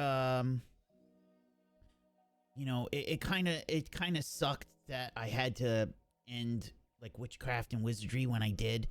You know, it was a lot of different factors and stuff like that. And there's a lot of people that keep coming in and they're like, you know, is it going to continue or whatever? And it's not going to. So I think it would either be that or Ashes. And I love both of those campaigns a lot, but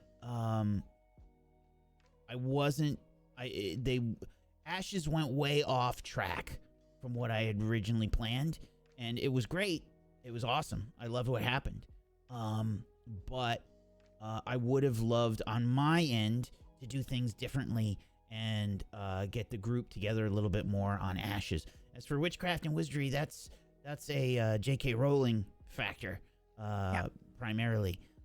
So if I could go back, and still get the same kind of viewership and everything, I would love to have redone that in my own world.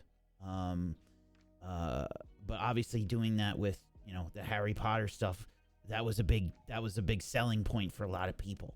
So if I could do that in a way that would work, that would be great. But yeah, I think those two for me. Wow. Okay. I'm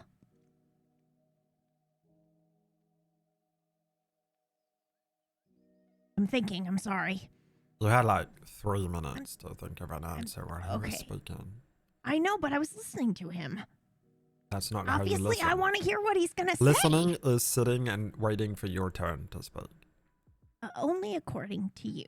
And Orcish. And Orcish. Okay, now we have to try to remember what we've run. Because my memory's terrible. If I could redo anything, would I, and why? I think I do the same thing that Whack does, where it's usually, though, per episode.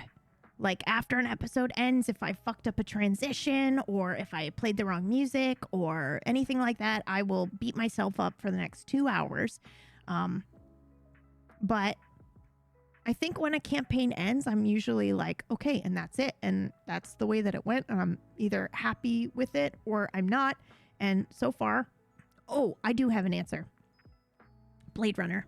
And I'd make it longer. It was a great show, a great cast. And I think, I don't know. That was just a special show. It ended the way it needed to end. It was perfect. It was wonderful, but I just want to play with those people again in that world. That's it. A cheap answer, but a true one. The time is up. Thank God.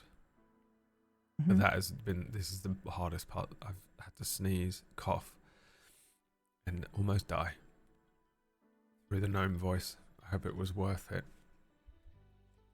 Oh, we're done with the gnome voice? Yeah, it's up. Yes. Perfect. Okay. Mine is obvious, but I have two. Mm-hmm. Because, well, I mean, here's the thing. So the first thing that I ever ran under the Tablestory brand was Storm King's Thunder. And I would like to redo that. Because I don't like running modules, and I found that out running that. So sorry to interrupt you. I'm so sorry, Brad. Can I please just tell you all what happened to me? I'm in the middle of answering your question, right? Or the question, and I see that I've gotten a DM from Booster Greg, right? And I'm like, I'll let me finish this question first, and then I'll go look at this DM. It's literally a list of all my shows because he knew I wouldn't be able to remember everything. Oh, do you know, I was surprised that you didn't list a couple of others. Oh, God. But yeah, Go ahead. Also, by the way, Oh fuck. Uh-huh. listening is just waiting for your turn to speak. Yes. Just Thank now. you. Mm-hmm. Go on. You just proved You're welcome. my point. Mm-hmm. Go. It's still your turn. No.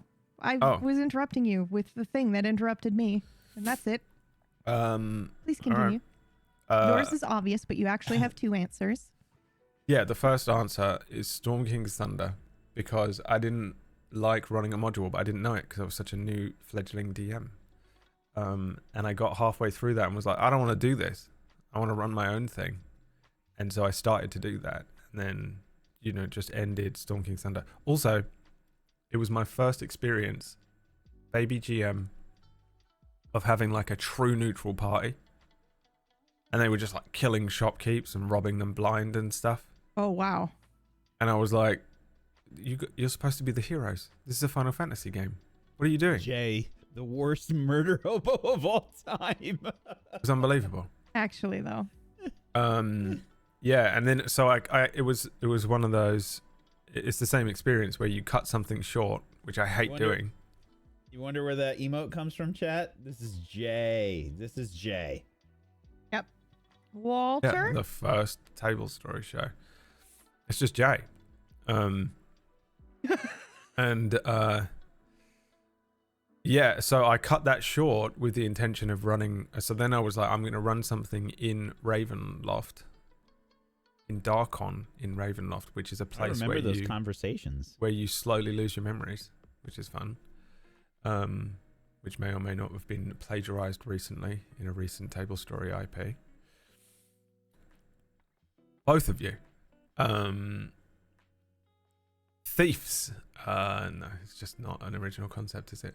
And yeah, if I could go back, I would just not run that, and I would in fact just run something else that was homebrew, because I suspected that I wanted to run something homebrew, but I wanted to learn how to run like an orthodox thing, because I was like training myself. And then ended up running Dustvale and was like so much happier with that style of telling a show.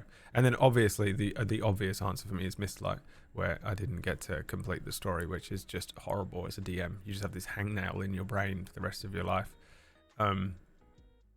which is just, you know, it's one of those things that I think a lot of people might understand or might not. You might just be like, well, why don't you just finish it or whatever? But it's just never as simple as that. And the main reason, she's in the chat, is how bad I feel for Leah, because the others I knew, but Leah, I didn't know her at this point. Now she's one of my closest friends, but at that point, this is how we met Leah, was through Mistlight. We'd cast her in the casting Did you ever tell process. her how? Did you ever tell her how that went down and that we like insta stalked No, her? no, Leah, you can't we ever tell her. No, you can't tell her you. these things. No. If she we becomes insta-stalked observed, you. she will vanish. Oh, okay. She will disappear. She's like Tinkerbell. She'll just die. But it's the But opposite we've of already Tinkerbell. said it now, so shouldn't we clarify that it wasn't The like reason creepy that she stalking? got the part in Mistlight was because me and PB went on an Instagram stalk, and then we saw that she had a Tonberry plushie, and then we went, yeah, fuck all these other people and then she's I in. went, well, if you're not interested in casting her for your show, then maybe I will reach out to her for a show that I'm interested in. And Brad was like, back off, bitch. Yeah, and you've that's done how that it to went. me every year since. Uh-huh. As well. And yeah, we have to have physically fight about it every time. And he wins every time. Because, no, like I said, he's stronger. because I am incredibly strong and in incredible And I shape. like his ears. but you will tear him off. They're off my He ears. gets out of line. No, I mean, I like his ears where they are, is what I meant. That's why. Okay, never mind. Shut up. Oh, God, I'm annoyed. But yeah, Wearing the Mistlight. necklace of ears right I would now. I would love to go back and the just. sweater. The thing is, I guess I wouldn't do it over. I would just complete it. That would be the change I would make. Is that I would figure out a way to complete it. I was so exhausted at the end of it. The problem was as well. I think that item now. as a DM, when you get into you get to the point where you're exhausted with your own show, and you get clear of it 6 months, and you're like, why did I, make these decisions and stuff? But like, I was so like just in my own head about it, like so in my own head about it, which was a lot of the fight as well. I think people don't realize that. I think people don't realize what exactly goes into GMing, and specifically GMing and producing a show. Like, it's one thing to be like, you know, I'm GMing a game for, you know, players every single week, which is a lot of effort. That's a lot that goes into just doing that. But then also adding on like ambience and music and production and, you know, all the other stuff that goes with it. It's like, it's incredibly like draining. It's a lot of fucking work. And then if you, and we're the type, and I'm speaking just for Brad and I now, but Whack, if you feel this way, you know, obviously pipe in. But I think Brad and I have talked before about like not knowing, or at least worrying that no one is having fun at the table. And I'm it's like, convinced of it at the end of every session. Yep, every I've fucking ever run. episode. I'm like, no one has enjoyed this at all. They hate it, and they cannot wait until they get off the call. And it's just like this horrible You do that, thing that without anything to disprove that for 6 months of a show, you'll pull that show. Yeah, And it's then- the player, and then it's everyone the goes, player "What that the DMs fuck?" you, and it's like, thank you so much for that. I had so much fun, and you're like, okay, totally worth it. Yeah, I can sleep Yep, tonight. totally fine. Yep. Yeah, which sounds a lot like we're emotionally blackmailing our players who are potentially in here to do that, but it is not the case. No. It's our own No. mental health issue. Yeah. This is real, by the way. They're not exaggerating, chat. Like, Yeah, I need you to yeah. understand. Brad said that shit to me. Like, he's genuinely concerned. Like, because I don't have the same sort of emotional depth that PB does. Or if we do a show or whatever, I don't have those kinds of reactions. I don't have that, like, you know, like You have self-confidence. You know, like, oh. Yeah, that's the difference. Yeah. I don't do that. So like Brad's genuinely fucking like, if I don't have that reaction, Brad doesn't know, because I'll just sit there. And I have to, like, you know, let him know sometimes, like, dude, you're doing great. This is awesome. Yeah. I'm just really bad at vocalizing that to you and Brad. Actually, so did you enjoy Blade Runner? Just out of curiosity. Don't ask him that live. Emotional manipulation. When you know he didn't, and you ask him live in front of everyone, you know he hated it so I much. thought I told you I joke. hated it, That's the PB. What, you joke. want me to change my answer now for chat? God. Wow. God. Well, the other thing, one of the other ways that you get it, it doesn't have to be like that, such a cringy thing to have like all of your players at the barrel end of a gun and being like, That's say not thank an you answer, at the Whack. No, I'm sorry. I got him out. Jesus Oh, Christ. she means it, man. She's going to think You're about it joking. I'm all sorry. night. No. Yes, baby, It was I had a funny. It good was fucking time. funny. It was good. She's not going to it ever was stop fucking thinking about it. funnier if You I did- did it that way. You did a good The- job. the Shut other- the fuck You did a up. good job. Horrible. This is what I mean. job. This is what I'm saying. Like, no one actually wants that, but like, there is a thing of like, when you want your players to, when your players just engage with what you're doing, and especially if they do it between sessions. Booster Greg. Greg. Yep, Greg. Greg Booster actually does it to the point where he becomes incredibly annoying, and What? No. we've had this discussion before, where you're like, Greg, can you just leave me alone, please? He becomes what is essentially, he's like honey stuck on your He back. never and you said can't- this, Greg. No, Greg is a great example of it. You're a good example of it. John is a good example of it as well. Yeah. John's a good John is example. very good at the table as well. He's got that same thing that PB has, I think, where he's very overly reactive. I'm incredibly underreactive as well, I think. But I think players, when you're a player, and I'm the same way, you go away and you are thinking about it. Yeah, but you just you're don't not- think to. Yeah. Why would you message anyone? Because you're just like, oh, I'll do this Mhm. next week, and that was fun, and that was Mhm. interesting. It just enters into your brain, and then you carry on with your life. Mhm. But when you're a DM, especially like you'll start a campaign and everyone's hyper excited about it and they won't shut up about it, and they're like, I'm going to do this, I'm going to do this, and do this. But then you run it and it becomes a routine for a long time. And for players, all they really have to do is log in for a few hours on the day, check their sheet makes sense and it is leveled up or whatever if they have to do that. Otherwise, they don't really have to prepare anything. Whereas as a DM, you're constantly working on it. So you're constantly having to think about it and constantly logging into your Roll20 There or are your some Foundry. exceptions, by the way. Just to put that out there, there are some exceptions. What do you mean? To players? What do you mean? I mean, for some players go insane with stuff that's going on with their character or whatever. Yeah, there's a Right, full spectrum lots and of lots, people yeah. constantly. Yeah. But I just mean that, like, sometimes I think it's not a fatigue, but it's just that you get into a routine after 6 months of a show, 9 months of a show. Why would you be DMing your DM every week about what happened in the session? They've just been showing up and providing you with the thing that, you know, you're doing. And then you leave and you enjoyed it and you had a great time. But your DMs are just sat there like, man, they hate me. They absolutely cannot stand me. They hate this. They're so bored of this arc. They're not interested in it whatsoever. Even Greg ain't messaging me. I'm done. I'm cooked. But it's nothing. No. It's nothing like that at all. It's entirely in your own head. And I mean, this is a massive tangent off of. I did this to myself with Miss Light of it. I would say I probably did this with every campaign I've ever run. To a degree.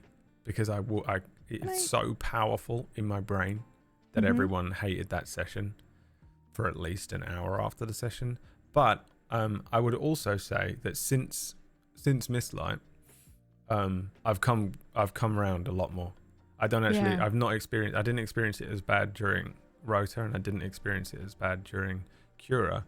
And I'd love to say that it was thanks to my cast in both of those shows, but I actually think it was due to me just being like, shut up. Yeah. I was just like, you have barrels and barrels of evidence to disprove this. Shut the fuck up. Shut the fuck up. And I just started doing that to myself. And also the other thing I did was I let go of this being so serious. I was taking it so seriously. We went from being a stupid archive channel to a channel where everyone starts expecting you to be providing the best of what they like. You know, they're like, the last thing you did was this good. The last thing Wank did was amazing. The last thing PB did was just the levels have gone up, and you're like, oh my God, this has to be that level. I have to make it good. It has to be better and better and better and better and better. And I was like going crazy with like production every week and all that kind of thing, that I was like, I'm holding myself to this insane standard for one human being to be doing while running, you know, I had other jobs I was working. And I just let it go. And the reason was Oracle's Rest. I didn't DM for Oracle's ages Rest after was Mistlight. Fucking good. Mistlight made me like just quit DMing. Not quit, but like stop DMing for a bit. I just didn't run anything for ages. We almost lost him, chat, for real. I had that meme, the meme where Omni-Man just sits there and he goes, I think I miss my wife. And I was like, I just want to run a fun D&D campaign with no pressure. And I was like, does anyone want to play a game of Oracles this weekend? And I just set up a game. And because everyone loves the way that you GM, everyone, you had 12 people be like, yes, everyone was back in. But also I played it with everyone, and because I was like, just don't take it seriously, just whatever. I just showed up with half a page written, you know, which I haven't done in years. I just showed up with nothing written down and was just like, yeah, you guys are in a town, there's a frog, he says hello, you know, whatever. And we all had a great time, and I came away from it and was like, I had a great time. What this is the thing, is that I love this, not the stress I'm putting myself under. Like, this is insane to put myself under this much stress over a thing that I love doing. I don't have many passions in life like this that I've been consistently able to keep coming back to and doing and enjoying. So then I just took that energy and was like, have fun. You're a player too. Relax. Yeah. That's dial the thing it back. That you forget. And just, you know, you can just sit with your friends and have fun. You don't actually need to have every I dotted, every T crossed, and everything prepped and everything overly. So I stopped doing it, and that like literally was the process that I went through at the end of Mistlight. But I would like to, my do-over for Mistlight would probably be like, take it less seriously. We had loads of other issues with it that were essentially scheduling issues that just it was that logistical thing again, where you're trying to wrangle so much changes, and there was only so many times and places that in the week in the schedule that we could fit it in and stuff. So you just get really caught up with like lots of other bullshit.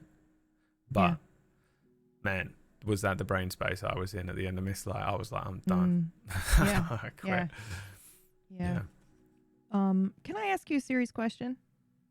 I think I just gave a serious answer to a question, but okay.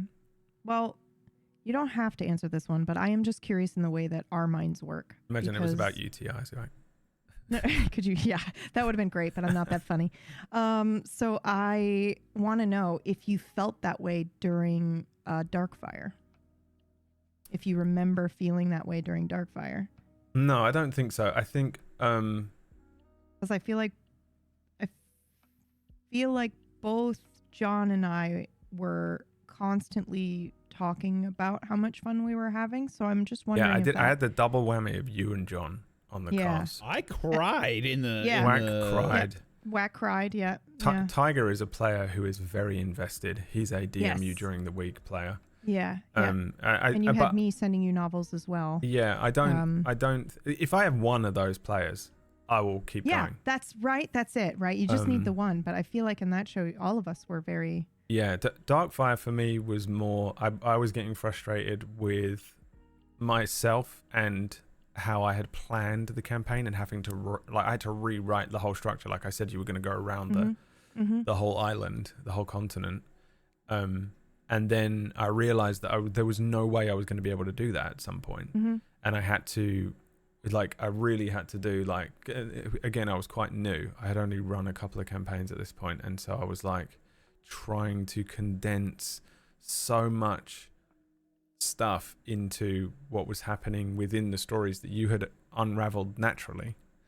And also I was condensing multiple characters into one. There were characters that were going to be 3 characters that became 1 character and stuff. And doing that on the fly is hard when you've already established some stuff and you're trying not to create endless plot holes and things, because you're not right. You're the Wallace and Gromit where he's putting the train tracks in front of the train as it's going. That's DMing. You don't get to write this thing, then put it out there like a book or a TV show script or anything. You're just freaking out. So it didn't upset me or make it make the experience worse for me, but I think that was my main issue, was oh man, I have to really figure out how to do this, and every week it was a Rubik's cube of DMing that side of it, which wasn't really your fault. You guys were having a great time, and so I was having a great time. Yeah, I wasn't asking to be we were the players that kind of alleviated your brain. So I'm actually genuinely wondering if it started for you after Darkfire because of the way that, Darkfire ran and the way that we reacted to Darkfire, and maybe you were a newer GM during Darkfire, and then, everyone loved that show. So was it that pressure then to continue that forward? You know? I don't. Maybe a little bit. I think the first time I felt pressure was Dying Order, but it was again more because I had to close out this whole 3-year thing. And then I had the same issue. Dying Order was more frustrating because I could not figure out what you 4 wanted to bloody do. I would put combat in front of you and I was like, I feel like I'm not feeling it. And I would put random things in, and I would loved the combat. Are you kidding me? I got to levitate a spider. That was awesome. There's a thing, when you're looking for a group synergy? Yes. Where everyone is vibing. So it was you were enjoying the combat. Pocket loved combat. I reckon you could just run Pocket through just combat, no role play. Not that she isn't a good role player, but she loved it. But then you had and then I had KPP and I had Disby, who I feel Disby just doesn't even know she's playing D&D sometimes. She's just a butterfly that's floating around. She's a great player and I love her. But I don't think she's interested as much in the crunchy mechanics or any of that stuff that's on your spell sheet. It's annoying sometimes. And I'm a mid person where I like a bit of both. I like a bit of combat and a bit of crunch and a bit of role play and a bit of just depth to storytelling or something. And I like to have an equal blend of those. And usually I aim to run that. And that's what I just remember just trying to figure out what you guys wanted to do. And then I put you guys into a puzzle, a proper puzzle. Yes, and I don't remember. Right. It was so far into the campaign. It was halfway through longer. And I put the 4 of you into a puzzle. And the Eureka I remember the moment, exact puzzle. It was the stones. It was the stones that rotated on either on top of a hill or something like that. I remember the exact puzzle. If you say so. Yeah. I ended up making so many because I had this Eureka. I was that was just the first time as a DM it felt like as a group and as a party you really came together and was this is that you all 4 of you were on the same wavelength really, and you get that synergy and you suddenly recognize it. I don't even know how to describe this very well. It's just a feeling you get as a GM. I think it's just constantly insight checking people if you're that type of DM, which is how I DM a lot. If I see that they're not enjoying something, I'll rush through it, or I'll just move on to something else the next week or whatever. Yeah, but you got to worry about interpreting that properly. Right.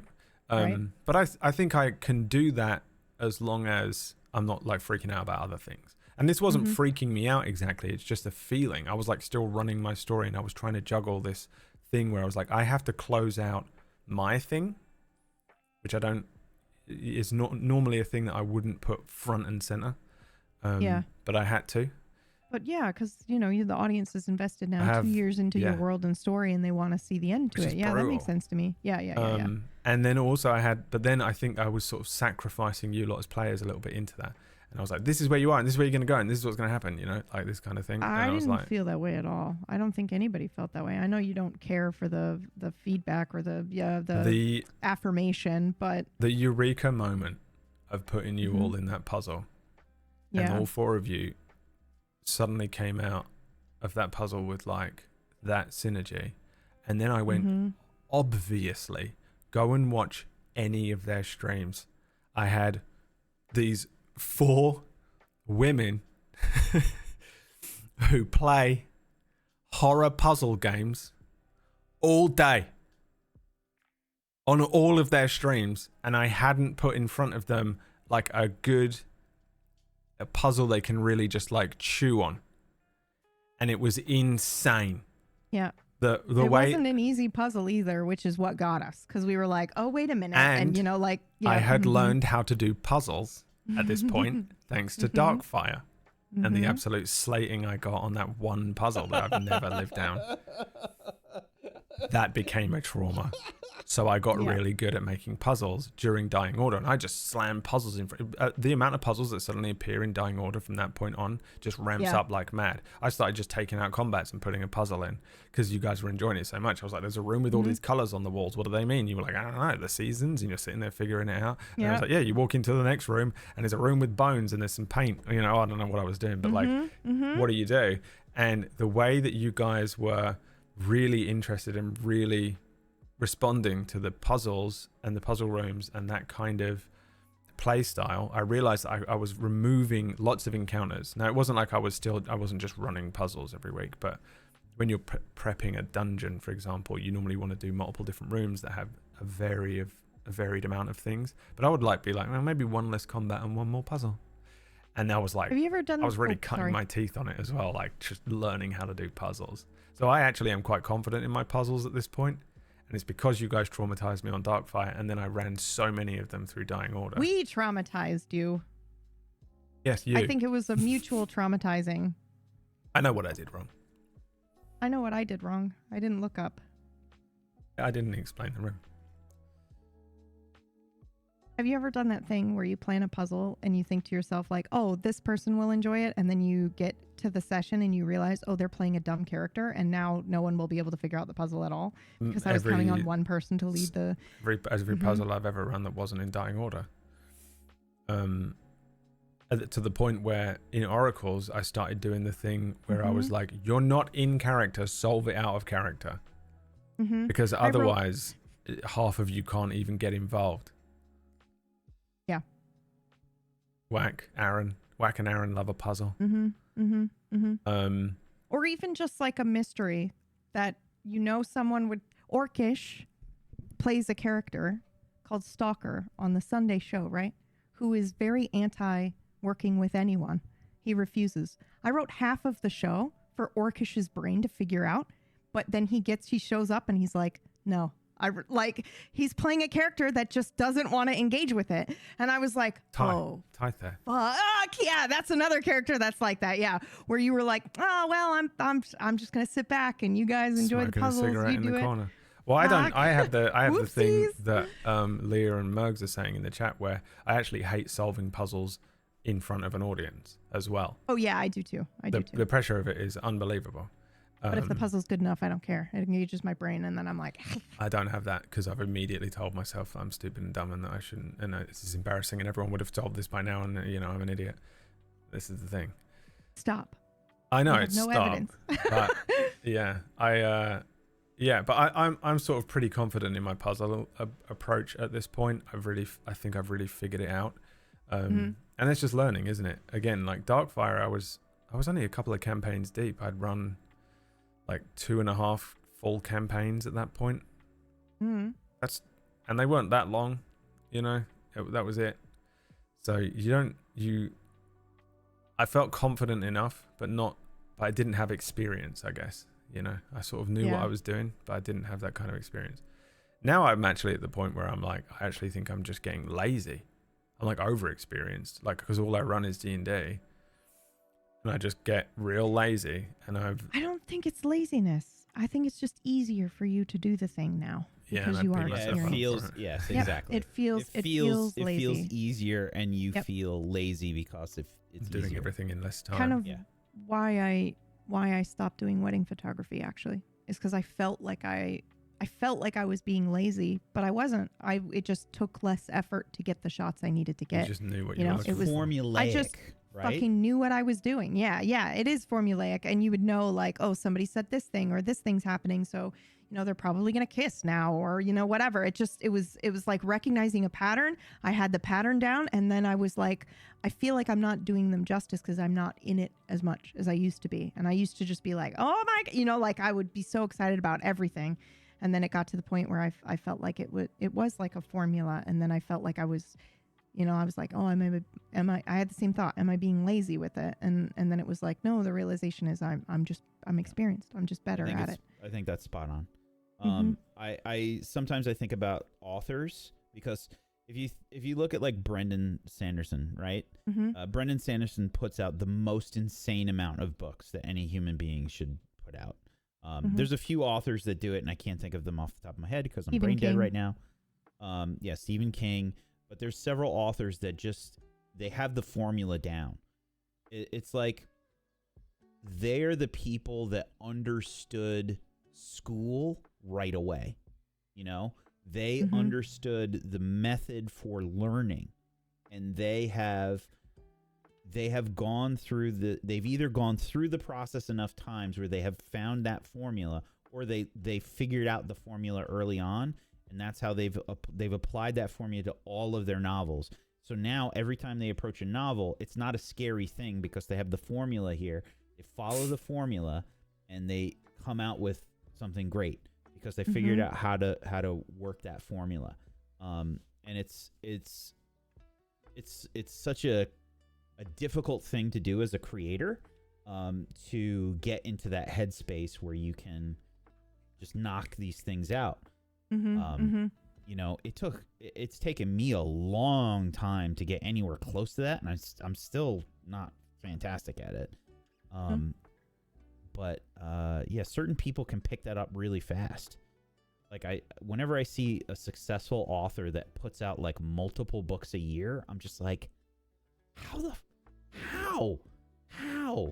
And I think that's what it comes down to. It's either experience or they found that formula really early on. And I just, you don't have to beat yourself up about that, Brad. Don't do that. Yeah. Well, I mean, I guess I don't as much anymore. These are all past things.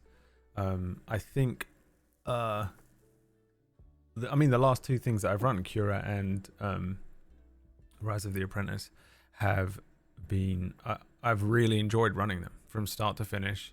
I took a lot of pressure off of myself. I really focused on like particular elements that I wanted to do. You know, if it wasn't, I don't know, I didn't stress myself about it at all. But the lazy thing, I don't know. I think that kind of element. Well, the next thing I'm going to run here on Tablestory. They in the fish, Boo Boo in there. No, Boo Boo's over there, and she's next to the fish. The next thing I'm going to run is a little bit outside of my recent comfort zone. I'm trying to go back a little bit and do some just to try and retrain some of those old GMing muscles that I think maybe have become a bit lax over the years. So I'm running something a little bit different, almost expressly for that reason, you know, just to give myself something different to run. With Darkfire was the culmination of everything that I had learned up to that point. And I just went, I'm not going to try and do new things or do something unique and interesting. I'm going to try and run the thing that I want to run the best. and it worked. And I was like, okay, great. And then I started experimenting, and then you learn new things. So you're not always just running the same thing every time. And I got really interested during Darkfire. I really learned how to layer in like themes and stuff, which is you're adding these new dimensions to your storytelling, which is hard to do in this because you're already doing the tracks in front of the train thing, and the train's already going, and you're worrying about like you got to make sure that the players are getting a character arc. You're like you're like, okay, this person needs this to happen. This character probably would be good if they went to a swamp. That's where they're from. I think I do that too much now. Layer in themes. Yeah. Like I think I worry too much about.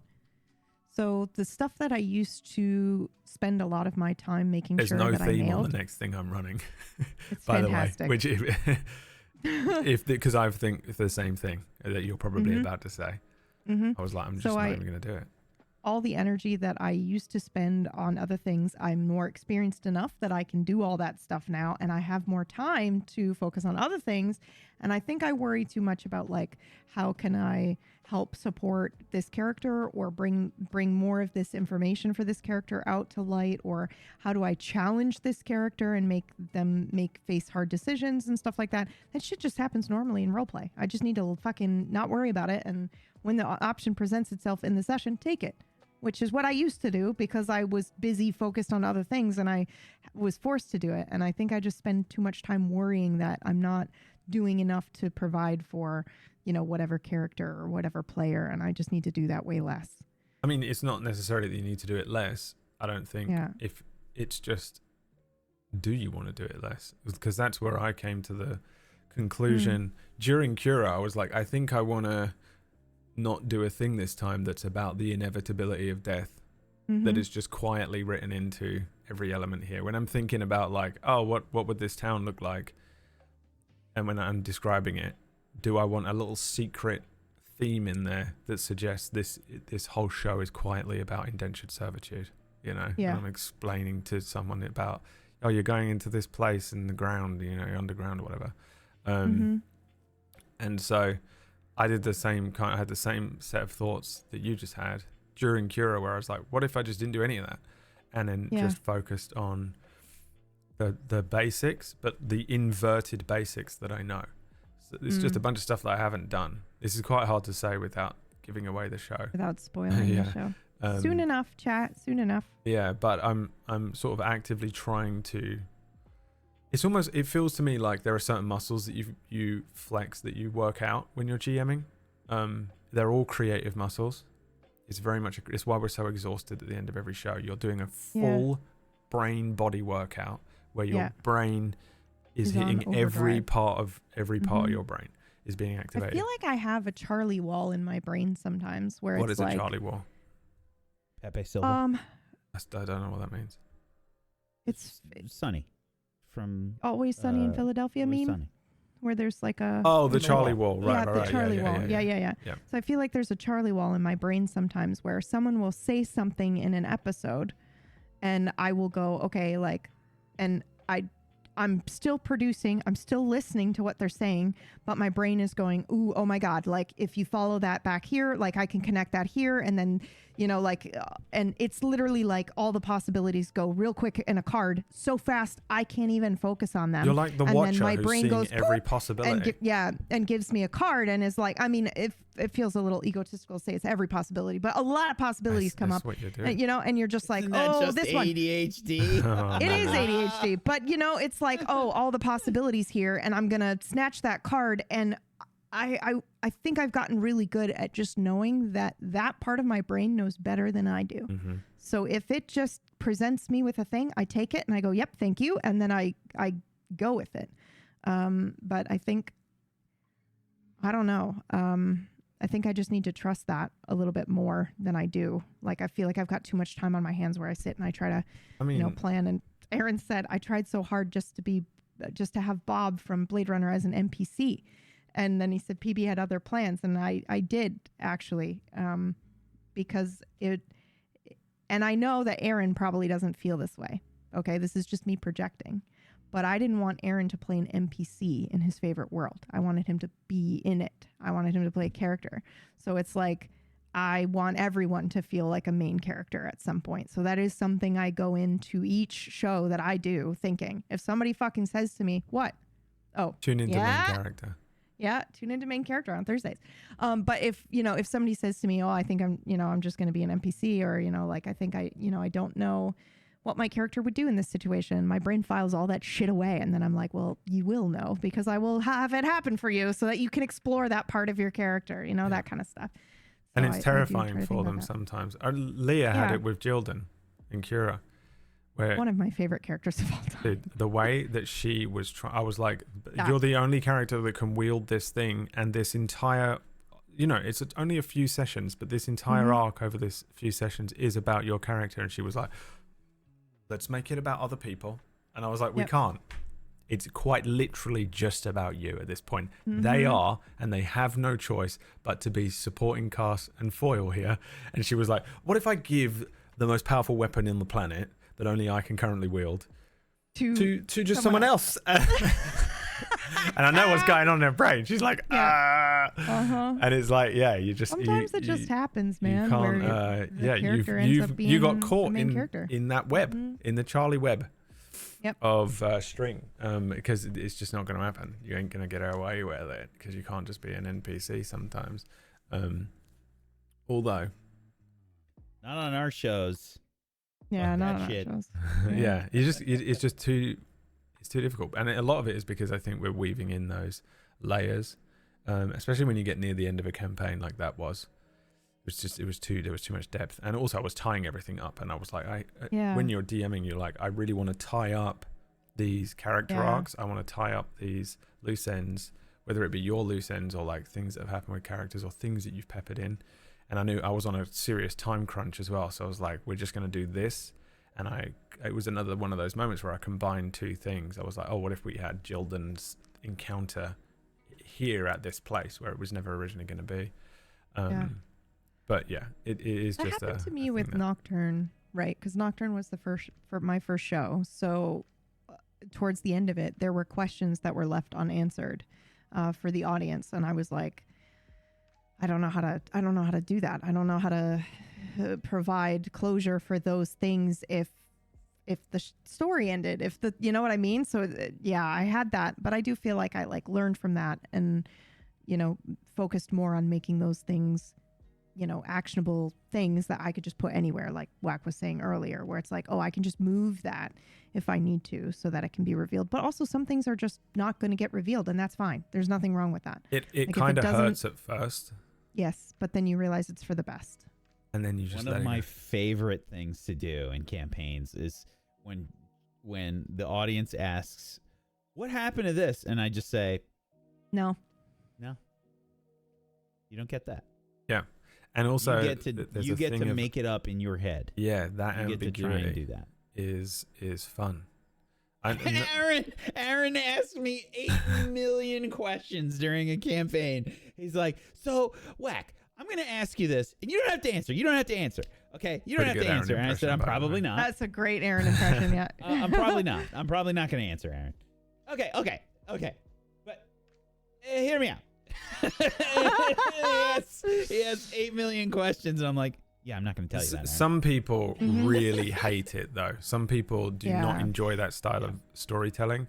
Unfortunately for those people, none of us dislike that style of storytelling.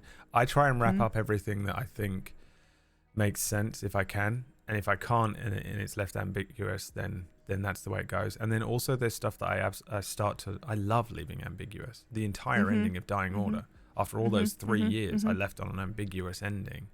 I'm such a fan of it. Do you have a show that when you see somebody in Discord is like, I'm starting this show, that you have anxiety over what their reaction will be to the end? Unbelievable dread. Yep, I have full dread for Gone, because I'm like, I know people have watched however many hundred hours of Gone's that got fucking a banger show. ending.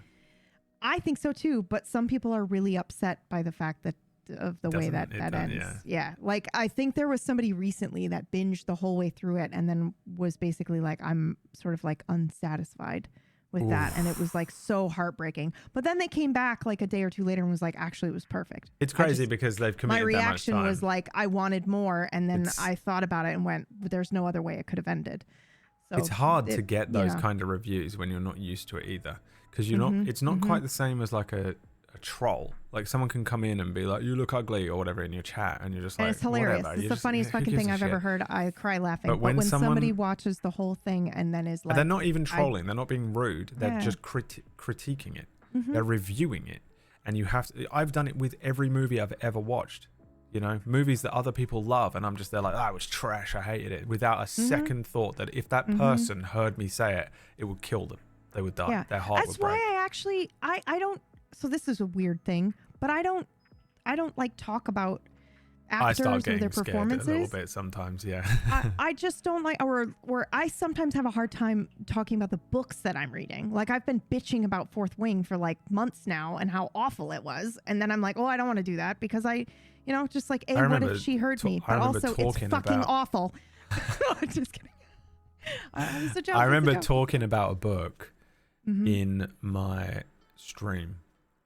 But luckily I was saying how much I was enjoying it. And I was I actually really like this. I really like this part and I like this thing. And I was like, there's still more to go. And I remember there was like one critique I had of it, that it was like, it feels like a bit of a book. It feels like they played a D&D campaign and then the guy just wrote the book. And then no. He sent me a DM. No. On Twitter. Is it the Expanse? No. If I knew the guy who wrote the Expanse, he wouldn't be talking to us anymore. It was completely obscure. Leave us behind. It was completely obsure. I'm not going to say who it was. Okay. But I had this moment where I was like, good God, what if I was slating that? What if I was just sat there just absolutely rinsing this thing? Ripping it, yeah. I don't even know how he found it. I think he actually found it because I tweeted that I'm going to start it or something. I think I said I was going to start the book. And then like weeks later, I was like talking about the book on the stream, and I guess he was just in there. It was you just crazy. happened to be in there, yeah. And I was like, man, that is so scary. Like, and that kind of thing freaks me out a bit now. But also being on the receiving end of like people just critiquing your work properly. I think it's YouTube comments. You suddenly that made me go, it's I'm not even gonna like say fully. shit. Some YouTube comments I don't even care about. They're just like, that's not how you do a natural 20, and you're like, shut up. You know, have any modicum of fun in your life. You know, those like Redditors I can't handle. But like it's the people that are like, I really enjoyed this and I committed an insane amount of hours to this show of yours. Yeah. Here are some things that I think would have been better. And you let me down. Yeah. And you've let me down. It's not I didn't enjoy this part, or it's this not even you part let me was down. It's literally like, disappointing. this is my favorite show of all time. I didn't really like this part. And your brain just goes, and you're like, they didn't like that part. God, I'm such a failure. I can't believe I let that person down. Because you're actually I think as well, you're also thinking of it the whole time. That's one of the things in your brain that's going is like, I want this to appeal to as many people as possible, and I really hope they get it, and I hope they enjoy this. I hope they enjoy experiencing this the way that I enjoy creating this. And then for me, it's that, right? Like, I want someone, just one. It doesn't need to be as many as possible. I just want one to watch it and feel about it the way that I felt about any of my favorite things. This is why we do that thing. I have to keep blowing my nose. I'm sorry. Yeah. We do that thing where we pepper in Easter eggs. I think for me, the most rewarding thing, and I went ham on this during the Lucrin trilogy, is Easter eggs. Just little nods to lore in your own world that connect to something else. That if you actually listen and are actually invested and start piecing it together, there's something there for you. You get rewarded for that. Because we like to do that. I used to do had it an all the entire time. dissertation on the leftovers. Right. So we were like, yes, and this means this, and it actually does. They didn't just throw it in there. They took care and effort, and fucking love that shit. if someone gets that experience from watching some bullshit I'm doing with my friends that I've quietly been toiling away at for every spare second and minute during the week, and be like, you know what, it's going to be a little bit more effort if I just put this kind of Easter egg in. But if I see in that Discord someone go, it's kind of weird that there was that egg there, and at the beginning of the campaign they were talking about being hatched from a chicken, and you're like, you motherfuckers, you got it. And it is so worth it. You're like, damn, that 3:30 fucking bedtime was so worth it. You can't say anything ever. We gotta tell them, chat. You guys don't know how many times Brad and I have just like sent each other a screenshot of your fucking comments in the Discord and been like, oh my god. Yeah, and you're like, it's probably not real. It's probably not a thing. It probably doesn't mean anything. But they're always like that. Oh, kind of weird that they use nothing. But blah blah blah. It's weird because PB described it as being purple, and you're like, oh.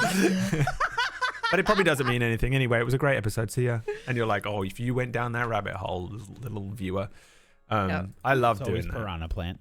Piranha's really good at it. We had the Inquisition during Kyria is really good too. There's a few. There's a couple of crazy people in there that really start. Some people go so far beyond the Easter egg that they inform the Easter egg better than I made it. Yeah. They're like, this is actually a reference to this, which could be a reference to this. And actually that could go back. So during the Roman era, during like 538 BC, one of the leaders was called this.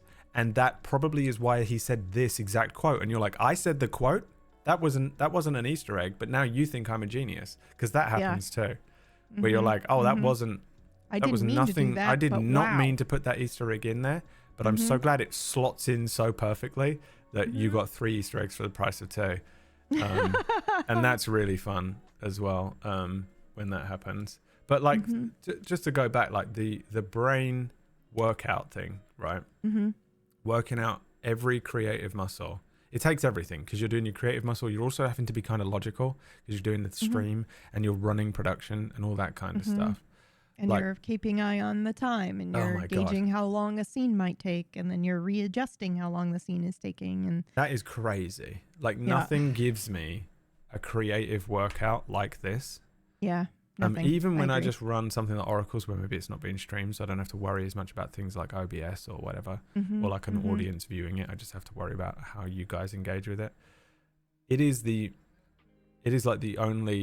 honestly maybe the only rewarding thing I do on a purposeful, creative, soul level. Not even creative. I don't have kids. I don't have a wife. I got nothing else, which hasn't always necessarily been true. I had those kids for a while, but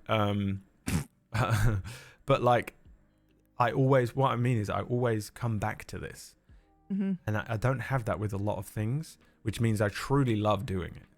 I can't even lie to myself, you know? Yeah. It's a thing that I will always come back to. I genuinely have passion for it and genuinely love doing it. And it is crazy when we get in our own heads about this stuff. Yeah. Because you can disprove. Is there a way? Is there a hack? And I'm actually asking, is there a way to get us to look at that? I think I'm better at it now. Like, for example, somebody posted on Reddit, and I forget who sent this to me. It might have been Aaron, actually. But somebody posted on Reddit, this is the best Blade Runner thing I've seen outside of the films. The true to the IP. And like, first of all, that's an amazing thing to say. Second of all, why can't my brain go? And I mean, don't get me wrong. I look at it and I probably cried and then got my shit together and was like, that's a very nice thing to say. But then as time goes on, my brain eats away at it. You know, what is there a way to go? Well, yeah, but is there a way to kind of be able to hold on to that and not, you know, let it slip away from you, and to focus on the shitty comments on YouTube or, you know, the other stuff? Therapy. Yes. Thank you. Thank you. I think you have to figure out how much of that is validation, external validation. Because I think we seek external validation. It's why we're all on, for sure, on Twitch. And some people don't. I was going to say, some people, you know, if they say something nice to me, I typically don't believe it, right? But for me, it's like the idea still register it, though. It still gets put in there. No. I don't know. I think it still does. No one ever believes me. I have a physical reaction when people say nice things to me, and my brain immediately goes, "They are trying to manipulate you. Do not believe them." Like it is. Well, it this is I guess what I was going to say is that you have to differentiate external validation, because that is important. You want that as well. You almost need that for science, for the bad part of your brain, so you can say to the bad part, well, you can't argue with this, like so evidence. shut up. Yeah, it's Yeah. evidence. But then also you have to tell yourself that it was good and that you did well. That is I feel that way about Blade Runner. I do. I really do. I'm like, wow, that's one of the best things I've ever done. Like production wise, I was on fire and, blah, blah, blah. But then I will, my brain will just eat away at it. And then the next time I'm running something, it's back there again. It's just that fucking Well, awful I don't know voice. if it wards you against it forever, but I think it's, I did the same thing with Star Wars. I said I could never run a Star Wars thing. I know. And then I and was you actually proud of it destroyed at the end. Yeah. It was great. I'm not proud of much. You're the reason, that I your do. Star Wars show is the reason why I even attempted Blade Runner, by the way. Have I told you that before? Maybe. We've got no way of It's knowing. you let it slip out your brain. Yeah. But I If it's think registered as a There's compliment. no way. I think you just have to sit there and go, this was hard to do. Yeah. And I did it. And there's a lot that can be said for having a really good cast. I Yeah, of think course. having a solid cast who are good at what they do and reliable will just do so much for one of these shows. Then also, and this isn't the same thing as those last two things, a synergy between those cast members. If you just because you can't do it, what do you call it? Casting math or something? Yeah. There's also the character math as well. Yep. Which is Yeah. like you can Yep. have an awesome cast. They can all be good friends. They could all work together really well, but their But they characters don't pick might characters that, Yep. not. That there's so many different puzzle pieces that go into making a show that, and it's like it's magic when it happens, when it's like, oh, the cast gets along really well, their characters are great together, like they're really interesting and they're asking each other questions and they're adding to the story. It's a lot of different pieces. It's a lot. But like those things will contribute to a strong show, but you have to at the end of it sit there and be like, I don't give a fuck what these players did or brought to this. It wasn't 1/10 of what I was doing. Like it is astonishing how many man hours we put into this. I'm not saying that what they do on the screen is or isn't better. All of my casts are better actors than I am and better role players than I am, I think. Just objectively, they are. I'm not a great actor. I can do some good voices and have a silly NBC. Nope. Shut the fuck up, Kai. Shut the fuck up, Kai. That wasn't acting. Yes, it was. It was just me. No. The No. the Shut thing up. the thing is though that the amount of work that goes into one of these shows is astounding by the end of one of them. Like I don't have any idea. Many people have asked over the years, like, how many hours do you spend working on one of these things? And it is just impossible to give them that number. We should Just clock figure it it's at some hundreds. point. Just figure it's hundreds. I did It's a an new unbelievable video every week for Gone, and Oh then my also God. for the season 1 of Ungodly, and it was fucking animated. The dude. editing I time did an alone, anime intro overnight. Like I stayed up till 4 a.m. doing this fucking intro video. writing everything, Just for a meme. prepping your Yeah. overlays, changing those as the show progresses. That mhm. there was a mid-season MP3s. there was a all that mid-season stuff, thing in Cura that was just a giant monologue that took me 2 days or something to edit. I'm the fastest editor alive. It was crazy. Like some of these things just take so long to do. Yeah. And it is just an unbelievable amount of work. And Secret. If we are slacking on the MP3s or the other stuff, it's usually because there's something crazy happening that week in the show that we're running. Yeah. or one of us Because we're has like man flu. divert the power, or Wax running 3 shows. I'm sorry Divert power. that the MP3s are slow this week. I'm gonna do them this weekend. I'm actually running Please 7 forgive me. shows at the moment. Oh yeah, twice a show for Kingmakers. Fucking psychopath I was. Yeah, it's was important, though. it's like it's crazy. But my point is that after all of that effort, you should be patting yourself on the back. Whether Yeah. you consider it to be a success or not, you still showed up and put loads of effort into it. And I think me and you struggle with that a bit, PB. Yeah. Like accepting that you worked hard on something and that you know And that it was good enough. that it was good enough, even if you don't think it was somewhat, you know what I mean? Like there's a lot of stuff that I put out and I'm like, I could have put an extra hour onto that, and it's insane. I'm like, 6 hours wasn't enough, you know? And it's just insane perfectionism that all three of us have with this, I think, sometimes. So to bring it back to your original thing about the death or about the Floppy moth, disk. it's a coaster. It's silicone. To bring it back around to that tattoo, that is a moment that stills me to the point of belief. Yeah, I'm When gonna I get, find out someone's done a tattoo from the show, do you know what's even my- more crazy? my I might get it on brain- my hand. I've been Oh, looking wow. I was looking at getting a death oh moth. wow, I wanted to get the moth too, Yeah, I but was gonna here get on my elbow. Yeah. a thing.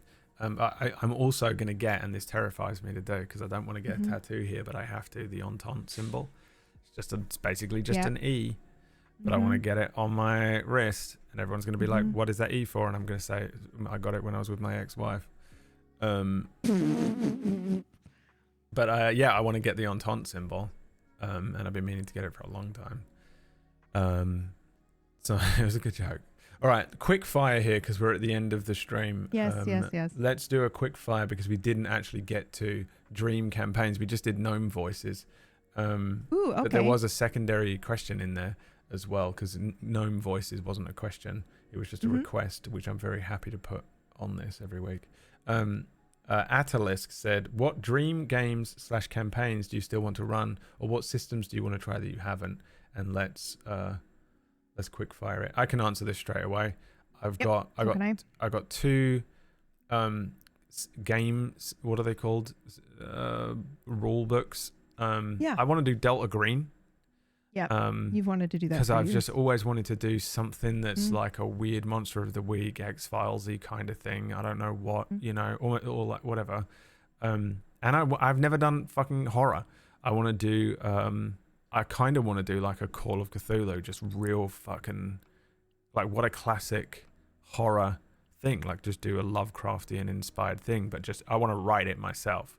I read so much Stephen King growing up, and like Dean Koontz and stuff, so I really love those guys are all inspired by those old Lovecraft stories, and I'm like multiple generations down the line somewhat writing these stories, but I've never really run anything that had horror. Obviously I've done horror episodes of things here and there and arcs and stuff, but I've never really got to. And just to circle it back, someone earlier on said in the chat, why don't you try like the cipher system instead of 5e? The main reason is I actually quite like the cipher system as well. I do think it does appeal to that kind of streamlined DMing that I do, where it's like 5e light. But there must always be a DM DMing D&D on Tablestory. What is that a quote from? What am I quoting there? There must always be a something in the lighthouse or something is the quote. Lannisters. What is it? Oh, Lannisters. There must always be a Lannister at Casterly Rock. Yeah. There must always be a Dungeons and Dragons show on Tablestory. Because if you don't have a Dungeons and Dragons show, no one knows you exist. Because D&D is the bread and butter of TTRPGs, whether you want that to be the case or not. It's not necessarily that we do it for that like sharky business reason, but it's just a thing that you can't avoid in this industry and on these kinds of platforms. So we sort of made a rule a long time, this was ages ago, that we would always have someone running D&D. I really like running D&D 5e. I've always just used it as a vehicle to tell the story I want. I couldn't care less about the actual rules. I think they're fine and fun, and they allow me to tell the story I want to tell. So I could do that with Cypher System as well. But yeah, it falls to D&D. Although I will be using the new D&D rule set for this next show, which is a bit of a change. You know, there's like stuff in there because I don't really know what it is yet. I haven't had a good hard look at it. So for me, it would be those. I really would like to do something like, you know, if you ever saw that, did you ever read the book Firestarter by Stephen King? Yeah. Yep. And Yes, I it's did. very similar It's to very that good. game that had Elliot Page in. Yeah. Beyond Two Souls. Beyond Two Souls. Mm-hmm.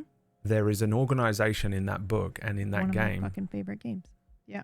where they're like being pursued by these kind of weird agents. And because they have like pyrokinetic or some sort of things, I've always wanted to run a story like that. Yeah. Yeah. It's almost like survival week to week, don't get caught kind of thing. I Yeah. really loved that You'd be story really good at that. Yeah. in Firestarter, the novel, where he's him and his daughter. He has one ability Yeah. called the push. He can do, you know, pyrokinetic stuff. And they're being pursued the whole time. And I was just like, that sounds fun to me. A campaign where you're constantly being pursued for having these kind of abilities. And then just very Remedy control style, Alan Wake approach to it. That would be, I feel like Delta Green or something similar to that would be interesting. He hasn't Cthulhu. read that yet. She asked if you've read The Institute, No. which is also by King, and I think you would like it a lot. Is this the one you we were should talking definitely- about? Yeah. Yeah, I'll get on it. I actually haven't read a lot of Stephen King in recent years because I'm always running D&D, so I mostly try and read fantasy. Yeah. This is probably another Fantasy. question, and we're going to go off on a Mhm. tangent here. The only Mhm. time I got a break from it was when I was running Star Wars, and I read the Thrawn series. Mm-hmm. And then I try and get back into fantasy because it just sits in your brain. Anyway, those are my answers. What about you? It's good. Me. So this is dream things I want to run. Yeah, it can be campaign, story, or systems, or anything. Okay, Planescape. Obviously, I would love. See, here's the thing: is that I'm torn between do I run this thing or do I wait and hope that someone will run me in it? You know that which ain't the was way. Blade That's Runner. not how you Yeah. ever get to be a DM. Yeah. Well, you never know. It could happen. Blade Runner was that for me, but I did that one. Indiana Jones is another one. Planescape is another one. Hold on, I have a few other answers. I'd just love to be in a normie every day, and we did this. Whack ran me in a show, The Facade, where I just got to be a normal well, I mean, my character wasn't a normal person, but I like the everyday person in supernatural or, kind of otherworldly shit is happening around you. Like there's a supernatural world that's hidden in plain sight. I love that shit. That's my favorite thing of all time. So I would like to be in that. And I'm writing a system for that. So maybe one day one of you will play test my system for me and run me in it for like 3 episodes. Dude, Whack, your voice saying when somebody said, will you run PB system? And you said, that would be my worst nightmare. I need you to know that plays in my head every morning when I wake up. If it helps, it would be my worst nightmare as well. Awesome. I'll just add that to but the it- Rolodex but it- of things that play every day when I wake up. It isn't because of the like crippling pressure of having to like raise your child in front of you and like not fuck them up. Mm-hmm. It's because I just think your system's really shit. Just so Cool. you're aware. Thanks. So Mhm. don't Well, that's what I don't thought get it in was. your own That's head what I thought about it was. Yep. Cool. Yeah, don't worry Thanks. about it. Don't get it. Don't get Thanks, it. guys. Don't get it. Love you too. What a great way to end the fucking episode. Just It's kidding. not the end. Whack hasn't had a go yet. Okay, so don't. Yeah, dream stories or systems. I've read through so many systems that I want to play. There's a lot of different stuff. I really like just it's crazy. I've got so many. Okay. Mutant Year Zero. Yes! They have a robot one. A Mutant Year Zero that's got like main robot. Sorry. It looks cool. Is this yours? No, it's yours, but I'm just saying I agree with you. And I will agree with you again when you say Dresden Files, because I forgot to mention it, and I knew there was one that I was forgetting. Continue. Dresden Files, yes. Yeah. Mutant Year Zero, Dresden Files. I think I don't know if I want to play in a Starfinder game or not. That's Pathfinder in space. Basically, they're coming out with a second one. Well, I would like to see something like that. Yeah, the audience has completely ruined all sci-fi stuff for me in the future. It's fucking scary, isn't it?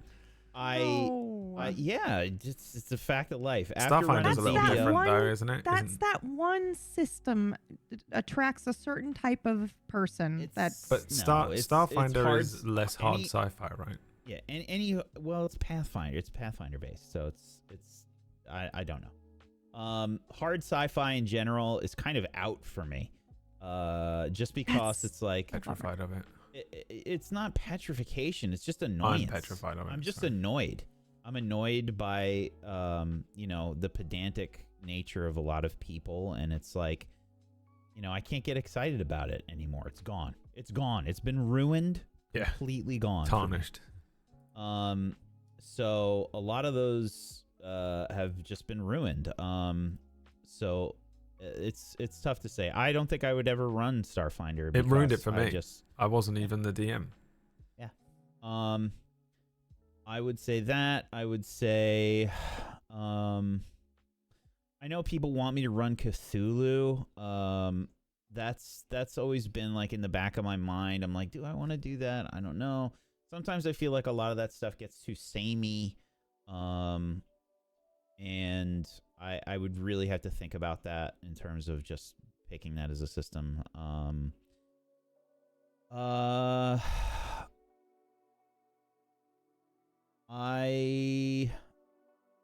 think other kinds of stories. I love cyberpunk stuff. Cyberpunk is probably my favorite genre. I think I'd like to do something like pretty in depth in the cyberpunk world. I haven't looked at the cyberpunk system, and it's written by R. Talsorian Games, who does the Midnight Masquerade. But I love Night City. I love that lore. I love the cyberpunk stuff a lot. So yeah, I don't know, some version of any of those things. I don't have a plan for my next show. And what's going to happen for my next show is I'm going to look at a whole bunch of different stuff, and anything that like sparks joy or interest is what I'm going to go with. That's what it's going to be. I love that. It's such a nice way to approach the thing, and you don't have it. You can dive into it with actual fervor. Yeah, which is like an important part of any process. This next thing for me is training. Mm-hmm. That's what I'm doing, putting the training weights back on as a DM thing. Oh, yeah. That's how I feel about this next one, which actually does excite me as well, but also terrifies me. DM training. Back to school. What were you going to say? Yeah, what were you going to say, PB? I'm just filling until you remember it, because I know I bombed it out of your brain because I'm an incessant child.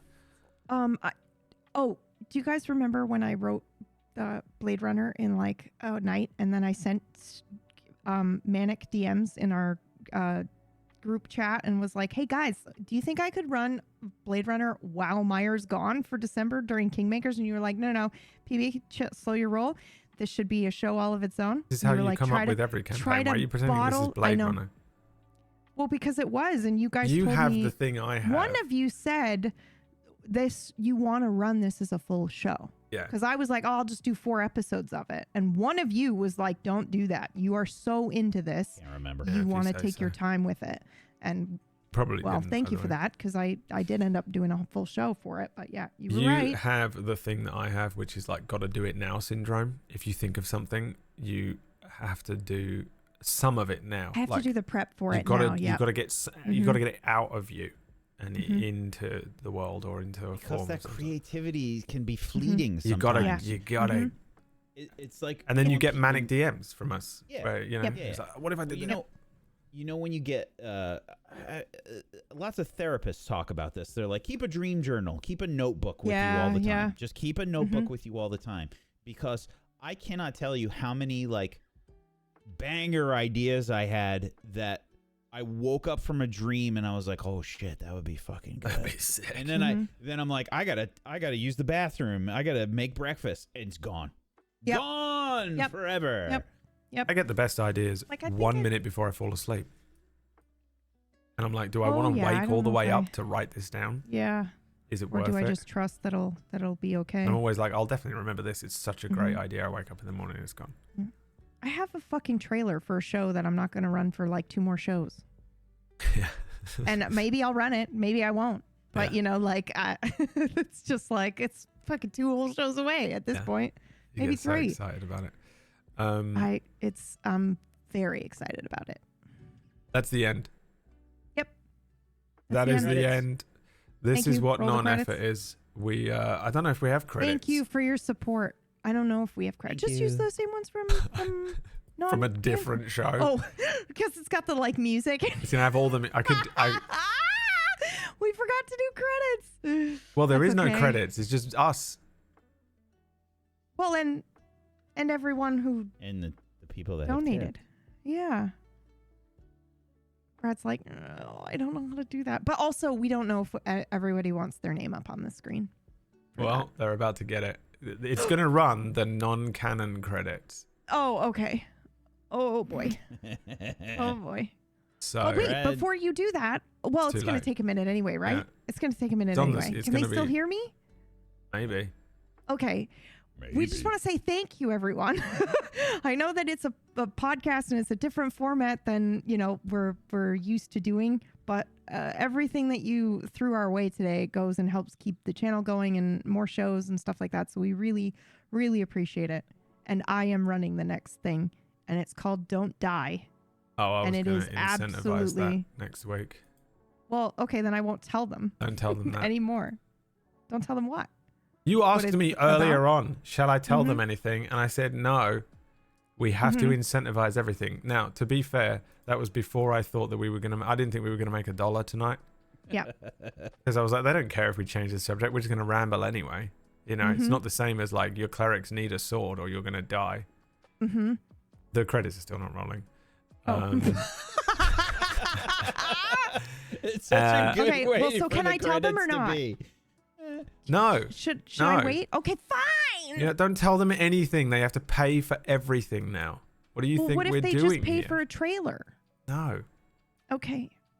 They might get that. They might be able to, but it's too late to pay for it now, which means they have to come back next No, but- week. Just Okay. listen, just go to There they go. PB's channel. She's Non-canon. gonna spoil it during the week anyway. Do you, Don't you know go how to her that, channel and make you know her how talk about it. lovely that was? How I used to not say shit about any show ever, and now I'm just like, fuck it. I'm gonna Yeah, I tell know. you guys I've been everything. doing it as well a little bit. But here's the Mhm. thing. We have to get them to come back next week. You don't think that they love you, and they want to support you in your shows? Guys, thank you so much for tuning in. We're going to give... So next week is the Valentine's Day special, Oh yeah. Are we dressing up? where we will be dressed up in tuxedos. All of us. All 3 of us. Mm-hmm. We got a suit, Whack? Yeah. No, I thought wear you a were gonna suit. ask me. I You wear got a suit? for main character. And Yeah. for Halcyon Unbound and My favourite outfit that Identity you wear Crisis. Yep. is and for the Facade. Midnight That's right. Masquerade. It's I just my normal. I love shit. that you just fucking rolled in. Like episode 1, I was like, I wonder what he's going to be dressed like. This should be interesting. It's just him. Mm-hmm. This is my favorite reveal. Only because I was just sat there like, oh, I can't wait to see what Wag's wearing. I had no idea. We'd never spoken about it. Next week is the Valentine's Day special. So dress up and show up. We're going to have... It's the same thing, same format for the next few weeks of non-effort, but while PB preps don't die. Mm-hmm. And Which we'll... I can't tell you about until next week. And that's if you Just fucking go to her pay channel. for She's it. gonna tell you tomorrow. She won't know 'cause the not guilt- the tomorrow. guilt's Tomorrow's gotta- Saturday. Yeah, I won't. I will Be never. on I will Sunday not or speak Monday. of it. Gotta. Thank you again, Mhm, everyone, for the tips. We very much appreciate it. Hopefully, this was enjoyable for you to watch. And if it wasn't, we're doing it again next week anyway. So, We love you. Bye. love you. Bye.